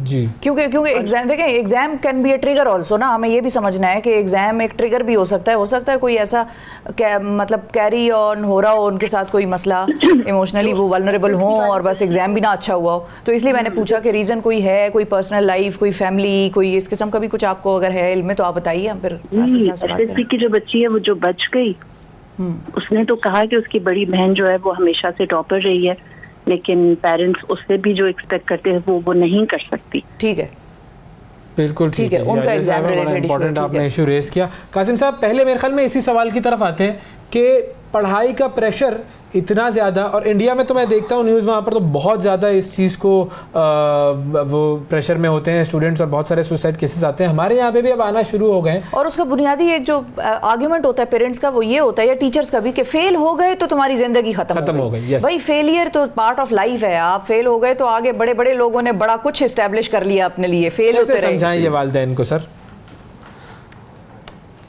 अच्छा देखें, हमारे हमसाया मुल्क में तो इस कॉन्सेप्ट पे बड़ी मूवीज़ बनी हुई हैं और बड़ी शानदार मूवीज़ हैं। हमारे यहाँ टीवी प्रोग्राम के अलावा ऑप्शन कोई नहीं है कि हम इस पे अपनी राय दे सकें। बड़ा बेसिक लाइफ का प्रिंसिपल ये है कि आपका कोई भी एक इम्तिहान कोई हतमी इम्तिहान नहीं होता जो पूरी ज़िंदगी को ज़ीरो कर दे या आप हीरो बन जाएं। ज़िंदगी में मुख्तलिफ स्टेजेस हैं और इम्तिहान जो है और नंबर जो हैं वो सिर्फ नहीं बताते आप कितने ज़हीन हैं। दुनिया की जितनी रिकॉर्डेड हिस्ट्री है उसमें जितने हीरोज़ हैं, गैर मामूली लोग हैं, वो ये इम्तिहान तो 200-300 साल पहले दुनिया में इस तरह के आए हैं जिनसे हम किसी के IQ को मैयर करते हैं। और हमारा एग्जामिनेशन सिस्टम तो सिर्फ रट्टे को देखता है, रट्टे के अलावा किसी सलाहियत को मैयर नहीं करता। एक्सप्रेशन, राइटिंग और रट्टा, इसके अलावा किसी सलाहियत को, कितनी सलाहियतें हैं हार्वर्ड गॉर्डनर के मुताबिक 9 तरह की जहानतें हैं, इमोशनल इंटेलिजेंस है। उसके बाद कितनी दुनिया में थ्योरीज आई जिनसे पता लगा कि इंसान की जहानत को, इंसान की काबिलियत को किस तरह से मैयर करना चाहिए। तो यहां पर जो मैयर किया जाता है सिर्फ रट्टा मैयर किया जाता है। ये जो सोशल प्रेशर है, वालिदैन को समझना चाहिए कि खुदा के लिए बच्चों की काबिलियत को सिर्फ नंबरों से मत मापें। आपका बच्चा जो है उसका इखलाक कैसा है, उसका रवैया कैसा है, बदलते हालात के साथ उसमें अडेप्टेबिलिटी कितनी है, वो खुद को कितना बदलता है, फिर किसी सिचुएशन को फेस कैसे करता है, कॉन्फिडेंस उसका कैसा है, ओवरऑल कंडक्ट बिहेवियर उसका कैसा है, और सबसे बड़ी बात यह कि उसका सोशल बिहेवियर कैसा है, क्या दूसरों को साथ लेके चलना जानता है, क्या दूसरों को बर्दाश्त करना जानता है, क्या अपने इमोशंस पे काबू पा लेता है। ये सारी चीजें ये बताती हैं कि एक शख्स जो है वो ज़हीन है। अब ये जो कंपटीशन की फिजा है, नंबरों के कंपटीशन, मैं तो इसे डिस्करेज करता हूं जी। मैं कभी नहीं, आज तक ये मैं नहीं समझ पाया कि ये जो हमें नंबरों का कंपटीशन मिला ये एक कमर्शलाइजेशन भी एजुकेशन में हुई। जुल्म ये हुआ कि कुछ इदारे क्योंकि उन्होंने बेचना है अपना प्रोडक्ट, एजुकेशन को एक व्यापार बना लिया, फैक्ट्री बना लिया, तो वो नंबर दिखा के इलाके भर में, पूरे टाउन में, शहर में पहली पोजीशन लेने वाला इदारा ये बेचने के लिए और अपनी ट्रैफिक को बढ़ाने के लिए एक ऐसी फिजा पैदा कर देते हैं जिससे सोशल प्रेशर भी बनता है, बच्चे जहनी तौर पे भी डिस्टर्ब हो जाते हैं, सुसाइड्स भी करते हैं, घरों का सुकून भी खराब होता है। अब देखें ना, मेरे पास एक वालदा बच्चा लेकर आ गई जिन्होंने कहा कि जी ये देखें इसके 98% नंबर आए। तो मैंने कहा प्रॉब्लम क्या? कहती 100% क्यों नहीं आए, यानी 2% रह गए हैं और माँ भी परेशान है और बच्चे को भी वो परेशान कर रही है। एक ये कितना बड़ा जुल्म हमारे। सोचे उस बच्चे की क्या सूरत हाल होगी, वो सोच रहा होगा कि मैं 98 तक पहुंच गया हूं और मेरे वालिदैन उस पर भी राजी नहीं हो रहे। अच्छा, एक चीज और मैं पूछना चाहूंगा, आप सारी दुनिया में ज़ाहिर लेक्चर्स देते हैं, लोग आपकी बात सुनते हैं, जानते हैं, मानते हैं, किताबें आपने हजारों पढ़ी हुई हैं, अपना तजर्बा बयान करते हैं। अगर मैं आपसे पूछूं, अगर आप बताना चाहिएगा तो बताएं, आपके कितने नंबर आते थे? कोई आपको बहुत टॉप स्टूडेंट थे? मैं आपको बताऊं वैस भाई, मुझे कभी ये बताते शर्म नहीं आती। मैं 8वीं क्लास तक, मेरी ये वीडियोस में क्योंकि स्टोरी है तो ये कोई ऐसी मुझे बताने में बिल्कुल शर्म नहीं है, मैं बड़ी मुश्किल से पास होता रहा। बहुत बहुत शुक्रिया अदा करेंगे आपका। नाज़रीन, रहते हैं वक्फे के बाद दोबारा हाजिर होंगे, हमारे साथ रहिएगा।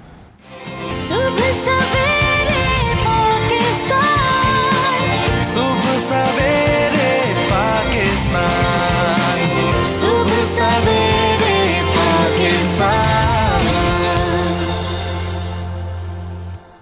वेलकम बैक जी, सुबह सवेरे पाकिस्तान में एक मरतबा फिर खुशामदीद। हम जो बात हम कर रहे थे वो कंटिन्यू करेंगे कि जी हमने कैसे अपनी ज़िंदगी को, ये ज़िंदगी में प्रेशर हैंडल करना सीखना है। तो जो कॉलर थे हमारे साथ उनको भी हम ले सकते हैं, लेकिन जो मैंने सवाल पूछा था कासिम अली शाह साहब से, वो भी यही बता रहे थे कि भाई I was not a very good student, या ये जो कहते हैं ना कि आप ब्राइटेस्ट टॉपर तो क्लास में एक ही होगा, हाँ, बाकी 40 बच्चों की क्लास नकारा तो नहीं बैठे ना वो 40 लोग। मतलब उन्होंने जिंदगी में कुछ करना है, हर एक के लिए रास्ते बनते हैं। हाँ ठीक है, एक बच्चे का बिल्कुल कोई एप्टीट्यूड नहीं है, अब पेरेंट्स हैं उसको किसी तरह से लेके आए। बच्चों की काउंसलिंग होती है, बजाय इसके कि आपको तरीका नहीं आता और आप उस पर डंडा सोटा उठा लें, आप उस पर बहुत ज्यादा या तशद्दुद या कोई गुस्सा या बहुत ही उसको ऑस्ट्रेसाइज कर दें घर से कि उसको खाने के लिए भी नहीं बुला रहे, उसको खाना भी नहीं दे रहे। तो उससे बेहतर है कि आप उसकी फिर काउंसलिंग करा लें अगर बहुत मामलात ख़राब हैं बच्चे की तालीम के या कोई इस किस्म का। लेकिन 40 की क्लास में 40 बच्चे जो टॉपर नहीं होते वो सारे ज़िंदगी में नाकाम भी नहीं होते, उनमें से बहुत सारे बड़े बड़े ओहदों पर फायज होते हैं, बहुत कुछ वो कर लेते हैं ज़िंदगी में। टॉपर हमेशा एक ही रहता है, टॉपर एक और ही वो एक ही रहेगा, बिल्कुल, और वो एक ही रहेगा, चाहे आप कुछ भी कर लें, वो टॉपर जो है वो एक ही रहेगा। अपने बच्चों को अगर आपने उस दौड़ में लगा दिया है कि तुमने टॉपर ही बनना है, फिर तो वरना तुम्हारी जिंदगी खत्म हो गई है, तो बस फिर वो जो बच्चे हैं वो कुछ भी नहीं कर सकेंगे। उवैस साहब है हमारे साथ लाहौर से। अस्सलाम वालेकुम उवैस साहब। वालेकुम सलाम जी उवैस साहब फरमाइए। सर मेरा एक क्वेश्चन है, मैंने इंटर कर लिया, इंटर प्री मेडिकल जी। क्या बात है? और मेरा जो मैं चाहता हूँ एंकर बनना है एक दिल से। अच्छा अच्छा, मुझे लगा फैमिली सपोर्ट नहीं मिल रही इसके लिए। तो आपका क्या ख्याल है? मुझे सपोर्ट मिली हुई थी फैमिली की तरफ से। वो नहीं, अब मुझे समझ नहीं आ रही कि इसके अलावा मैं कौन सा प्रोफेशन चूज करूँ। उसका तरीका बहुत आसान है, बहुत सिंपल है मेरे दोस्त। आप क्या कह रही हैं? हाँ, एंकर बनने के लिए आपको किसी डिग्री की मेरा नहीं ख्याल कोई ज़रूरत है। सबसे पहली बात, हमारे यहाँ टीवी पर बहुत सारे डॉक्टर्स बैठे हैं, बड़े ज़बरदस्त तज्ज़िये देते हैं, बड़ी ज़बरदस्त उनकी अंडरस्टैंडिंग है। वो अंडरस्टैंडिंग ऑफ इश्यूज़ पे डिपेंड करता है मेरे दोस्त। और बुनियादी तौर पर आपको बेसिकली करना क्या है, वो मशवरा दे देते हैं कि भाई प्रैक्टिकल काम क्या करें। आपने करना ये है कि अपनी तालीम को कंटिन्यू रखें, वालिदैन को भी खुश करना हमारी जिम्मेदारी है, की तरफ आए जरा पहले, और सोशल मीडिया, डिजिटल मीडिया पर अपने आप को एस्टैब्लिश करना आजकल बहुत आसान हो गया। अपना चैनल बनाएं, उसके ऊपर काम करना शुरू करें, उसके अंदर अपने आप को एज एन एंकर एस्टैब्लिश करें, और फिर उसके बाद जब आप वहाँ पर एस्टैब्लिश हो जाएंगे तो फिर आपको मुख्तलिफ चैनल्स और मुख्तलिफ जो डिजिटल मीडिया प्लेटफॉर्म्स हैं वो खुद ही बुलाएंगे आपको कि सर आप तो बड़ा अच्छा काम करें। किताबें पढ़ें, अखबार पढ़ें, लिखना शुरू करें, मुख्तलिफ अखबारों में लिखें। आप नोटिसेबल होना पहले शुरू होगा आपका, उसके बाद आपको लोग नोटिस करेंगे, फिर उसके बाद आप एंकरी की तरफ आएंगे, या जो भी आपका एज कमेंटेटर आप अपने आप को अपना नाम बनाना चाहते हैं।